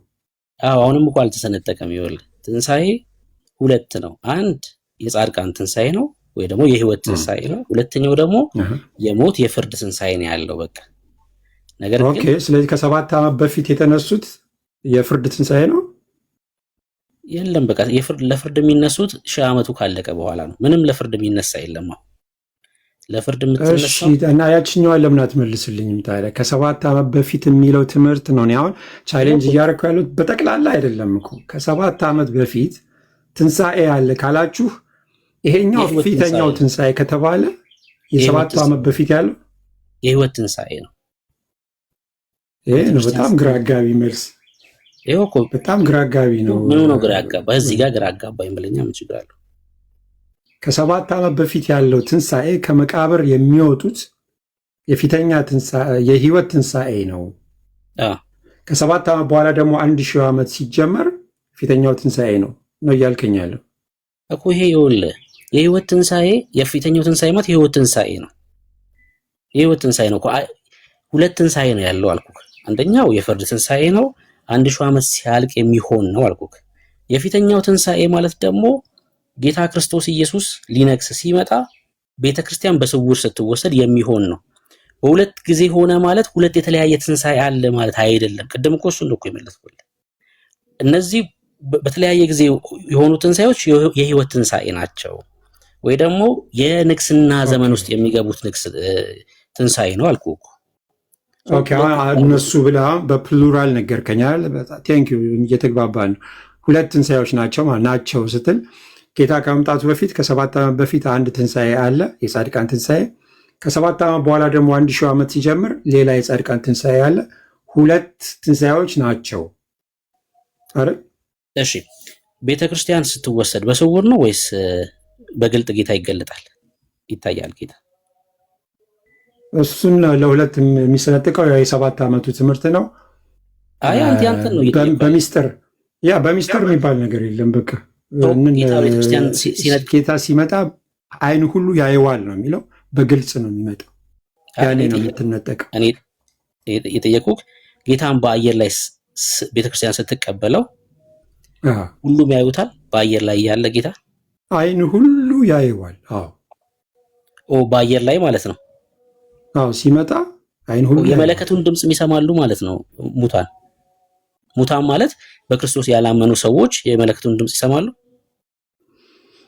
ያልተጻፈ እዚህ ላይ ነው የምንለያየው። አሁን እኛ በመላምት የምለው ነገር የለም። ስለ መለከት አላስታወስም ወይ ሊልም ላይልም ይችላል። አይደውን ነው ግን አይን ሁሉ እንደሚያዩ ተጽፏል። አይ እኔ ጥያቄ መለከትም አይነፋም? ይነፋል። መጨረሻው የኋለኛው መለከት ይነፋል። ሙታን ይነሳሉ። ሲነፋ በክርስቶስ ኢየሱስ ያላመኑ ሰዎች የመለከቱን ድምፅ ይሰማሉ። እኔ እንጃ። እኔ እንኳን ፕራውድ ቱ ሴይ እንጃ። አሁን እዚህ ጋር ለእያንዳንዱ መልስ ሊኖረኝ ግዴታ አይደለም። አላቅም ወንድሜ ብሩክ፣ አንተ አስተምረኝ ስለሱ። እሺ ያው ቻሌንጅ እያረከኝ ስለሆነ ነው እኮ ገብቷል። ቻሌንጅ እያረከኝ ስለሆነ ነው። ቻሌንጅ ካዩት ስለመስማት ስለመዳሰስ ምናምን ብዙም የሚሰጠን ተጨማሪ እውቀት ያለ አይመስለኝም።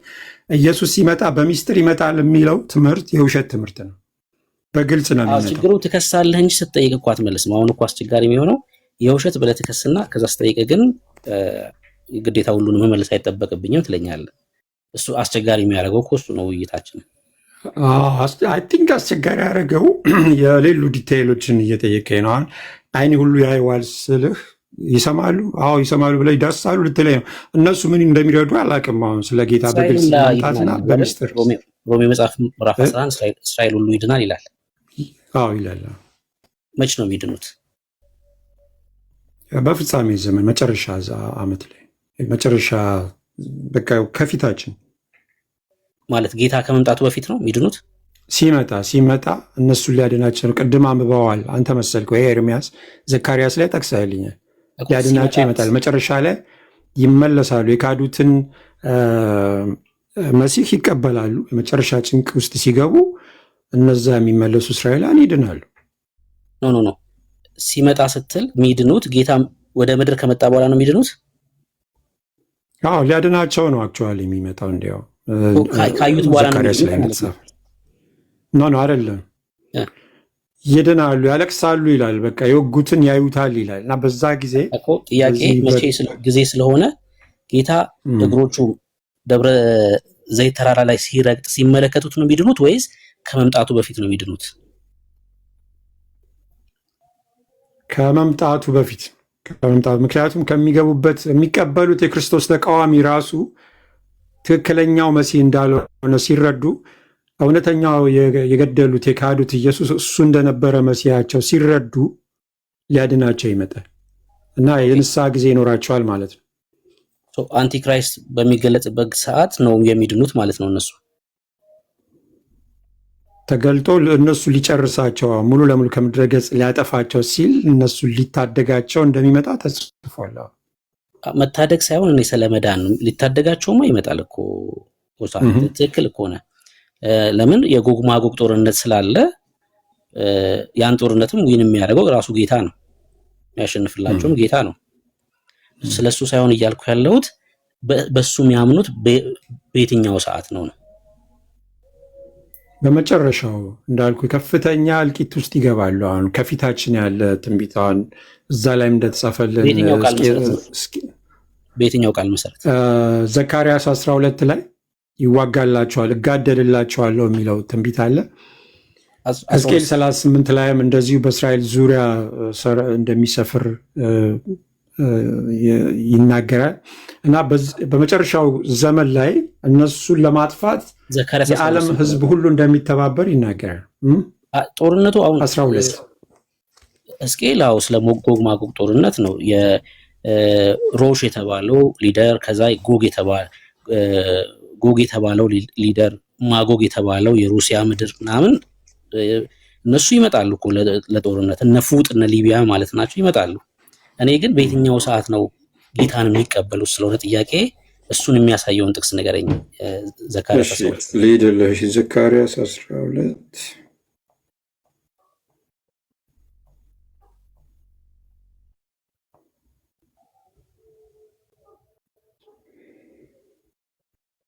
እሺ። በዚያን ቀንም ኢየሩሳሌምን ለአሕዛብ ሁሉ ከባድ ድንጋይ አድርጋታለሁ፣ የሚሸከሟትም ሁሉ እጅግ ይቆስላሉ፣ የምድርም አሕዛብ ሁሉ በላይዋ ላይ ይከማቻሉ። በዚያን ቀን ይላል እግዚአብሔር፣ ፈረስን ሁሉ በድንጋጤ ተቀማጭንም በእብደት እመታለሁ፣ ዓይኖቼንም በይሁዳ ላይ ከፍታለሁ፣ የአሕዛብን ፈረሶች ሁሉ በዕውርነት እመታለሁ። የይሁዳም አለቆች በልባቸው በኢየሩሳሌም ለሚኖር በአምላካቸው በሠራዊት ጌታ በእግዚአብሔር ብርታት አለ ይላሉ ይላልና ብዙ ጊዜ ከመውስድ ዋናውን ደግሞ አሁንም ኦልሬዲ ብየዋለሁ፣ ግን ዋናው ፖይንት ሌላም አለ። እሺ። በዚያ ቀን እግዚአብሔር በኢየሩሳሌም ለሚኖሩት ይመክትላቸዋል። በዚያም ቀን ከእርሱ መካከል ደካማው እንደ ዳዊት ይሆናል፣ የዳዊትን በፊታችን እንደ እግዚአብሔር መልአክ እንደ አምላክ ይሆናል። በዚያም ቀን በኢየሩሳሌም ላይ የሚመጡትን አሕዛብ ሁሉ ለማጥፋት እጋደላለሁ ይላል እና ቁጥር 10 በዳዊትን ቤት ላይ በኢየሩሳሌምም በሚኖሩት ላይ የሞገስና የልመናን መንፈስ አፈሳለሁ። ይህንን ያልኩት የንስሐ ማለት ነው። እውነተኛውን ክርስቶስ የሆነውን እውነተኛውን መሲህ ስለሚያውቁ በዚህ ጊዜ የልመናና የሞገስና የልመናን መንፈስ አፈሳለሁ። ወደ እርሱም ወደ ወጉት ይመለከታሉ። ሰውም ለአንድያ ልጁ እንደሚያለቅስ ያለቅሱለታል፣ ሰውም ለበኩር ልጁ እንደሚያዝን በመራራ ሐዘን ያዝኑለታል ይላል እና ይሄ የንስሐ ጊዜ አላቸው ማለት ነው። ከሚገቡበት ጭንቅ የተነሳ ከፊታችን ማለት የክርስቶስ ተቃዋሚ ተገልጦ አሁን ይሄ ጌታ ሲመጣ ነው ወደ ምድር ጌታ ምድር ላይ ሲመጣ ነው ሳይመጣ አሁን እኛም ቤተክርስቲያን መነጠቅ ምናምን የሚባለውን ነገር ሁሉ እንዳልኩ ውሸት ነው። እኛው እዚህ እያለን ቤተክርስቲያን እዚሁ እያለች የክርስቶስ ሳይመጣ ካልከኝ ቁጥር 10 ላይ በዳዊት ቤት ላይ በኢየሩሳሌምም በሚኖሩት ላይ የሞገስ የልመና መንፈስ አፈሳለሁ ካለ በኋላ ወደ እርሱም ወደ ወጉት ይመለከታሉ ይላል። ሰውም ለአንድያ ልጁ እንደሚያለቅስ ያለቅሱለታል ይላል። ሳይመጣ ነው የሚያለቅሱለት ይመለከቱታል የሚለው ሳይመጣ ነው ጌታ። አዎ ሳይመጣ ነው ማለት ሲጠሩት ኢሚዲየት የሚመጣበት ክስተት ነው ይሄ።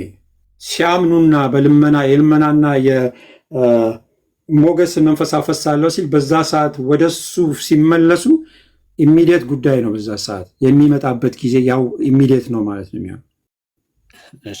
እሺ ቴንክ ዩ ውሳን ተባረክ። አሜን። ቴንክ ዩ ተባረኩ። ረጅም ጊዜ ካሰብኩ በላይ ተነጋግረናል። እንግዲህ እኔም ሌላ ቻሌንጅ የለኝም። ኤኒታይም ከጋብዛችሁ መጥቼ ተዘጋጅቼ ለመነጋገር ዝግጁ ነኝ። አንተ ዝግጁ ስትሆን ጻፍልኝ፣ እኔ ሆስት አደርጋለሁ ወይ ኤርሚ ሆስት ያደርጋል። ልክ ተዘጋጅታችሁ በቃ ሬዲ ነኝ ብለህ ጻፍልኝ በውስጥ በኩል። በቃ ቅዳሜ በዚህ ሰዓት አካባቢ እንደዛ አደርግልሃል። ቅዳሜ ማለት ይህ ሰዓት ነው የሚመቸኝ። ኔክስት ዊክ ሜይ ቢ ወይም 15 ቀን ብቻ እቺ ሰዓት ትመቸኛለች። እንደዛ ተዘጋጅቼ ቅድም ለጠየቃችሁን ጥያቄ በደንብ አሁን ድንገት ነው፣ እውነቱን ለመናገር ድንገት ነው። ወንድሜ ግባና አዳምጥ ሲለኝ የገባሁት ብዙ ዝግጅት አላረኩም። በቂ ዝግጅት አድርጌ እመጣለሁ። እሺ በቃ ጻፍልኝ፣ ሆስት እናደርጋለን። እሺ ተባረኩ። አሜን። እሺ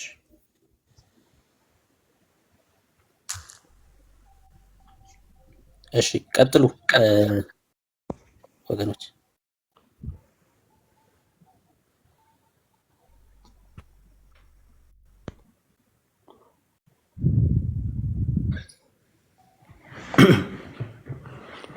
ወይ ብሩክ ሰላም፣ ኤርሚ ሰላም ብያለሁ። ብሩኬም ሁላችሁን ሙቤ የጌታ ሰላምና ጸጋ ይብዛላችሁ፣ ከላይም ከታች ያላችሁ ሁላችሁ። እኔ በጣም ብዙ ነገር ተምሬያለሁኝ። ጌታ ይባርክ ብሩኬ። ምናልባት ያው አንዴ እኮ ነው ትምህርት ስለሆነ አንዴ አእምሮ ውስጥ ያለው ነገር ቶሎ ለማውጣት በጣም ትንሽ እንትን ይላልና ከራሱ ጋርም ሲታገል እያየነው ነው። አንዳንዶቹን ነገሮች መጀመሪያ ተስማምቶ በኋላ ደግሞ እንትን የሚላቸው ነገርም አለና የሚክዳቸው ነገሮችም አለ እና ነግረከው ተስማምቶ ከዛ በኋላ ደግሞ መልሰ ደግሞ እንትን ስትለው እንትን ይላል። የትንሣኤው ቦታ ላይ ለምሳሌ የህይወት ትንሣኤ የሚለው ላይ ምንድነው እሱ የእሱ አንደርስታንዲንግ በመቃብር ያሉትን ስለሞቱ በህይወት ይነሳሉ ነው። ከዛ ደግሞ በምድር ላይ ያለነው እኛ ከመቅጽበት እንቀየራለን የሚለውን የእኛን ይተውና የሞቱትን ብቻ አድርጎ ነው የሚወስደው። እኔ እንደ አንደርስታንድ እንዳደረግኩት የሞቱትን ብቻ በመቃብር ያሉትን ብቻ በህይወት ይነሳሉ የሚል ይነጠቃሉ የሚል ነው። ምድር ላይ ያለውን ደግሞ አያካትትም ማለት ነው። ለብቻ የሞቱትን ብቻ ነው ብዙ ጊዜ እንትን ስል እኔ የተረዳሁት የእሱን እንደዛ ነው የተረዳሁት ማለት ነው። አንዱ እሱ ነው። እንደዛ ሳይሆን መጽሐፍ ቅዱስ ያው ተሰሎንቄ ስለ ትንሣኤ ነው በብዙ ያው በደንብ የሚያብራራልንና የሞቱትን አንቀድምም ይላል። ከዛ በኋላ እኛ ደግሞ ከመቅጽበት እንቀየራለን ይላል። ጌታን ለመቀበል በደመናን እንነጠቃለን ነው የሚለው። እንደዛ ነው የሚለው። ሁለታችንም የህይወት ትንሣኤ የሚለው የሞቱትም ይነሳሉ፣ እኛም አንድ ላይ ሆነን ጌታን በክብር ለመቀበል በደመናን እንነጠቃለን ነው። እዛው ደግሞ አይ ቲንክ እንትኑ ላይ ደግሞ ስለ አንቲክራይስት በደንብ አድርጎ ሲነግረው ነበረ። እንግዲህ ብዙ ርዕሶች ናቸው የተነሱት። እኔ በጣም ደስ ብሎኛል። ብሩኬ በትክክል መጽሐፍ ቅዱሳዊ የሆነውን ነገር ከኤርሚ ጋር በደንብ አስረድታችሁታል። አምናለሁ ኔክስት ዊክ በደንብ አድርጎ ገብቶት ያ ብሎ ተስማምቶ እንደሚመጣ እርግጠኛ ነኝ ብዬ አምናለሁ። ጌታ ይረዳዋል። ስለመነጠቅ የለም እንትን ምንድነው እሱ 7 ዓመቱ የለም ብዙ የሚነሱ ጥያቄዎች አለ። እንደሰማችሁት ነው ወንድሞች። የሚጠየቀውን ጥያቄ ያምንና ከዛ በኋላ ደግሞ ገሸሽ ይላል ማለት ነው። እና ደግሞ አላቅም ይላል ማለት ነው። እና ከዛ አንጻር ነው ሁለት አይነት ትንሣኤ እንዳለ የሁለት አይነት ትንሣኤውን አሁን ለምሳሌ አይታችሁታል አይደለ? ምንድነው የመጀመሪያው ትንሣኤ ቅድም እንዳልኩት ነው። ሁለተኛው ትንሣኤ ደግሞ የ1000 ዓመት ከተጠናቀቀ በኋላ ሙታን ሁሉ እንትን ይላሉ ይሰበሰባሉ የሚለውን እሱ ከመከራው በኋላ ከ7 ዓመት በኋላ እንደምትሉት ነው ወይ የምትሉት እያለ እንትን እያለ ነበረ። እኛ መጀመሪያ የፊተኛው ትንሣኤ ወይንም ደግሞ የህይወት የፊተኛው ትንሣኤ ቤተክርስቲያንን መታ የምትወሰድበት እንትን ነው እና ከዛ ደግሞ በተራ ስለሆነ ሁለተኛው ትንሣኤ ደግሞ በኋላ የመጨረሻው ትንሣኤ ነው ማለት ነው። እሱን በጣም አይ ቲንክ አይ ዶንት ኖ ብቻ አንደርስታንዲንጉ ትንሽ እንትን ይላል። እኔ ግን በደንብ እንትን ያልኩት አሁን የመረጠውን መንገድ በጣም ጥሩ ነው። አጥንቼ በደንብ አድርጌ እመጣለሁ ያለው እሱን ተቀብየዋለሁ። ጨምሮ እስቲ እናንተም ጸጋ ይብዛላችሁ። ተባረኩልኝ።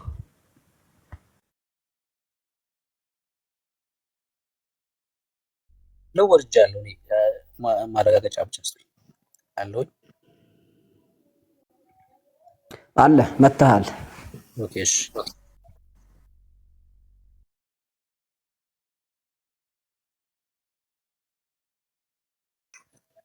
አህዱ 2 ትንሣኤ የለም ላለው ብቻ አንድ ማስረጃ ላሳያችሁና ከዛ ዲያቆን አዲስ ኤፍሬም የምትሉትን እናንተ ትላላችሁ።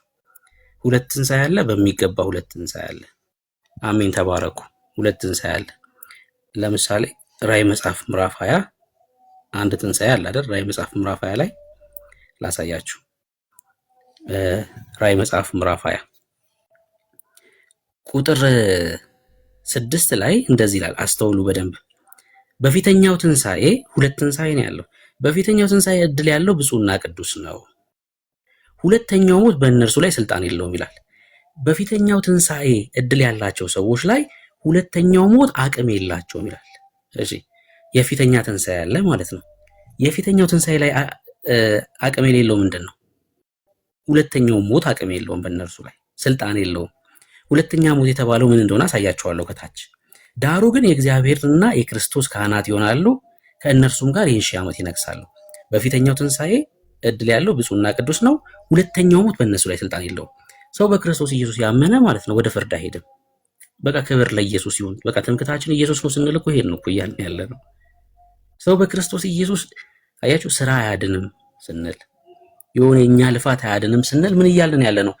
ለክርስቶስ እውቅና እየሰጠን ያለ ነው። አለቀ በቃ። እምነት ያድናል ስንል ኢየሱስ የሰራው ስራ የዘላለም ሕይወታችን ነው እያልን ነው። በእርሱ ሰማይ ያውቆናል እያልን ያለ ነው።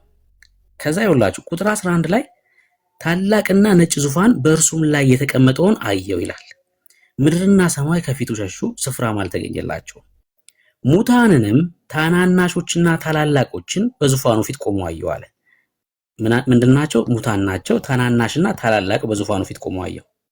መጽሐፍትም ተከፈተ፣ ሌላም መጽሐፍ ተከፈተ፣ በእርሱም የሕይወት መጽሐፍ ነው። እርሱም የሕይወት መጽሐፍ ነው። ሙታንንም በመጽሐፍ ተጽፎ እንደነበረ እንደ ስራቸው መጠን ተከፈለ ይላል። በሕይወት መጽሐፍ ላይ ስራ ከሆነ የተጻፈው ትሞታለህ በቃ። በሕይወት መጽሐፍ ላይ ግን ስምህ ከሆነ የተጻፈው አንተ አምልጠሃል ከፍርድ። አንተ ከፍርድ አምልጠሃል። ስማችሁ ስለተጻፈ በሕይወት መጽሐፍ ላይ ደስ ሊላችሁ የሚገባው ለዛ ነው አይደል? ሉቃስ ወንጌል መጽሐፍ ምዕራፍ 10 ላይ ስማችን የተጻፈው። ስማችን ማለት ከበደ፣ አየለ፣ ጫላ የሚል ስም የሕይወት መጽሐፍ ላይ ተጽፏል ማለት አይደለም። እንደዛ ማለት አይደለም። ሰማይ በክርስቶስ ያውቃቸዋል ማለት ነው። ስማችን ኢየሱስ ነው የኛ ማለት ነው። መታወቂያችን ሰማይ የሚያውቅን ኢየሱስ በሚለው ስም ነው። በቃ የቤተ ክርስቲያን ራስ በሆነው ምን ማለት ነው? ምን ማለት ነው? የቤተ ክርስቲያን ራስ ማለት ጌታን ምን ማለት ነው? ምን እያለን ነው መጽሐፉ? የአካሉ ብልት ናችሁ ይለናል እኛን። ምን እያለን ነው መጽሐፍ ቅዱሳችን? ምን እያለን ነው? ለምሳሌ የመጨረሻው ኮሜንት የጻፈው ሰው ኑር የሚል ሰው ነው። በትክክል ካላነበብኩት ሶሪ። እግዚአብሔር አሁን ኑርን የሚያውቀው በአካሉ ብልት ውስጥ ነው እንጂ እንደ ራሱን እንደቻለ ሰው አይደለም የሚያውቀው፣ ወይ ደግሞ ራሱ አይታይም ማለት ነው። ኑር የተባለ ሰው በእግዚአብሔር ፊት ከቆመ ይጠፋል። መቆም አይችልም በጭራሽ። ለምን? ጽድቁ የመርገም ጨርቅ ስለሆነ በእግዚአብሔር ፊት መቆም አይችልም። ኑር ያልጠፋው ለምንድን ነው? እሱ ስለማይታይ ነው። የአካሉ ብልት ሆኖ የሆነ ቦታ ነው የገባው። ወይ ጥፍር ነው የሆነው ወይ የሆነ ቦታ ነው የገባው። የዚህ አካል ራስ ደግሞ ማን ነው? ጌታ ክርስቶስ ኢየሱስ። ምን ማለት ነው ራስ ማለት? መታወቂያዋ ነው የቤተ ክርስቲያን ማለት ነው። ቀበሌ ሄዳችሁ መታወቂያ አውጥታችሁ የምታውቁ ሰዎች ምን እየተናገርኩ እንደሆነ ትረዳላችሁ። ምን እያልኩ እንደሆነ። ቀበሌ ሄዳችሁ ጣታችሁን አውጥታችሁ እንደዚህ ፎቶ ተነስታችሁ መታወቂያ ታወጣላችሁ እንዴ? እንደዛ አውጥቶ የሚያውቅ ሰው አለ? ጣቱን እንደዚህ ፎቶ ተነስቶ መታወቂያ ያወጣ ሰው አለ? ወይ ደግሞ እግሩን ፎቶ ተነስቶ መታወቂያ ያወጣ ሰው አለ? የለም አይደል? ፎቶ የምትነሱት ከአንገት በላይ ነው አይደል? የእናንተ ማንነት የሚለየው ወይ ከአንገት በላይ ያለው ክፍል ነው። እሱ ትነሳለ፣ ቀበሌ መታወቂያ ይሰጣል። ወድቆ ቢገኝ እንኳን የማን እንደሆነ ይለያል።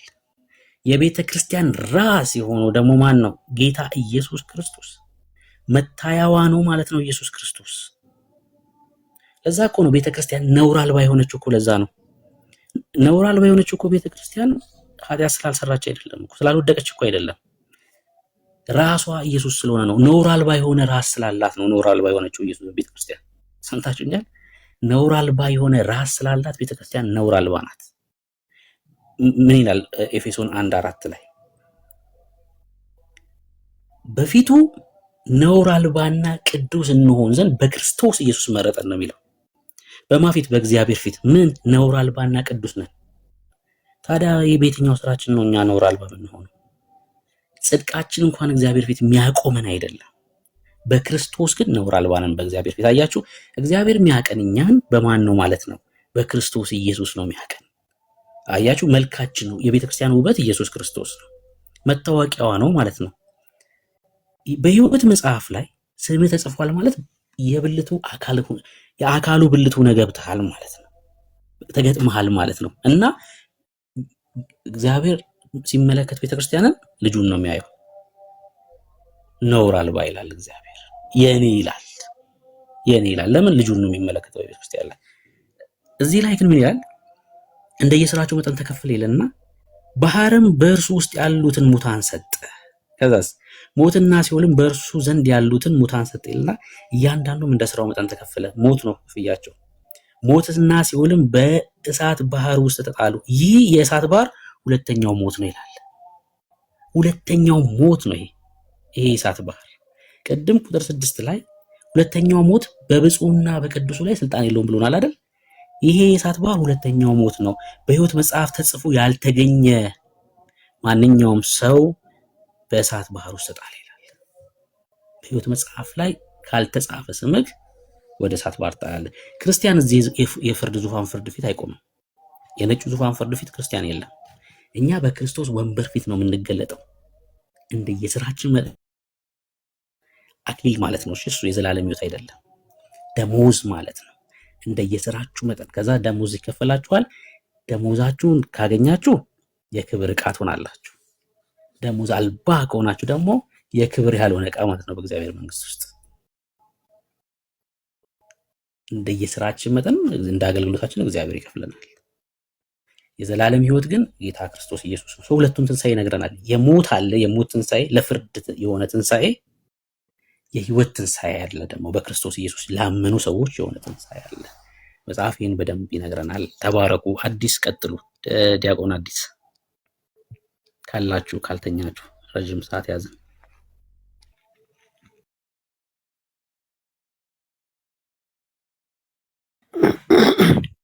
ጌታ ይባርክ። ወንድማችን ወረድክ እንዴ? አለ አለ አለ። ጌታ ይባርክ። በጣም ጥሩ አድርገህ ነው። እኔ ራሱ ታች በጣም እየተማርኩ ነው። ማዳመጥን የመረጥኩት ገዝቶን ለባልገባ ደስ ይለኝ ነበር። ታችኝም እያዳመጥኩ ነበር። ምንድነው አሁን ወንድማችን አርጊው ማድረግ የፈለገው የሙታን ትንሣኤ የሚለውን በሶስት መክፈል ነው የፈለገው። ሁለት ነው እያልከው እንኳን ሶስት ላይ አድርገው በቃ ነው ሲሞክር የነበረው። እሱ የቤተ ክርስቲያንን መነጠቅ አሁን በህይወት ያለችው ቤተ ክርስቲያን ሐሰተኛው መሲህ ከመምጣቱ በፊት በህይወት ያለችው ቤተ ክርስቲያን መነጠቋን እንደ ትንሣኤ አድርጎ ወሰደ። አንድ ሁለተኛ ደግሞ ለህይወት የሚነሱትን በክርስቶስ ኢየሱስ የሆኑትን አይደለም የእነሱን ትንሣኤ ሁለተኛ አድርጎ ወሰደና ከዛ ለፍርድ የሆኑትን በክርስቶስ ያልሆኑትን የሚነሱበትን ሶስተኛ አድርጎ ወስዶ ሶስት ትንሣኤ አለ። ለምን ከ7 ዓመት በፊት ከዛ ከ7 ዓመት በኋላ ከዛ ደግሞ 1000 ዓመት ሲፈጸም ብሎ ሶስት ቦታ ሊከፍላቸው የሞከረውና በህይወት ያለችው ቤተክርስቲያን እኮ የምትነሳ አይደለች፣ የሚነሳ አይደለም። ኦሬዲ በህይወት ያለ ነው። እሱ ይነጠቃል። የሚነሳ የሞተ ነው አይደል? በስጋ የሌለ ነው፣ ወይም ደግሞ በሰዓቱ በህይወት ያልነበረ ነው የሚነሳው። እና በዛ መልኩ ለሶስት ለመክፈል ሞክሮት ነው ነገሩ ኮንትራዲክት እንዳያደርግበት ሶስት እንዲሆን ያደረገው፣ ሶስት እንዲሆንበት ያደረገው። እና የሙታን ትንሣኤ ሁለት ነው። አንደኛው ለህይወት ነው። በክርስቶስ ኢየሱስ የሆኑት በልጁ ያመነ አይፈረድበትም ተብሏልና የማይፈረድባቸው ፍርድ የሌለባቸው ከፍርድ ነፃ የሆኑት አይደለም በክርስቶስ ኢየሱስ የኃጢአት መጋረጃነት ወይም ደግሞ በኢየሱስ ክርስቶስ የቤዛነት ጥላ ውስጥ ያሉት የሚነሱት ትንሣኤ የመጀመሪያው ትንሣኤ ነው አይደል? ከዛ 1000 ዓመት ሲፈጸም ደግሞ ፍርድ ያለባቸው ለፍርድ የሆኑት አይደለም አህዛብ የሚነሱበት ትንሣኤ ነው። እና አስተካክላለሁ ትክክል ካልሆንኩኝ። እና ይሄ ሁለት ትንሣኤ ተብሎ ይጠራል ስትለው እሱ አሁን 3 ሊያደርገው ሞክሮ ነው። ይሄ ካለው ውይይት የተረዳሁት ነገር እግዚአብሔር ይባርካችሁ። በደንብ አድርጋችሁ ለይታችሁ አስቀምጣችኋል። ወንድማችንን ኤርሚን እግዚአብሔር ይባርክ። ታችም ሆናችሁ ለምትሰሙ እንግዲህ እግዚአብሔር ይባርካችሁ፣ ጌታ ይባርካችሁ ብያለሁ። አመሰግናለሁ።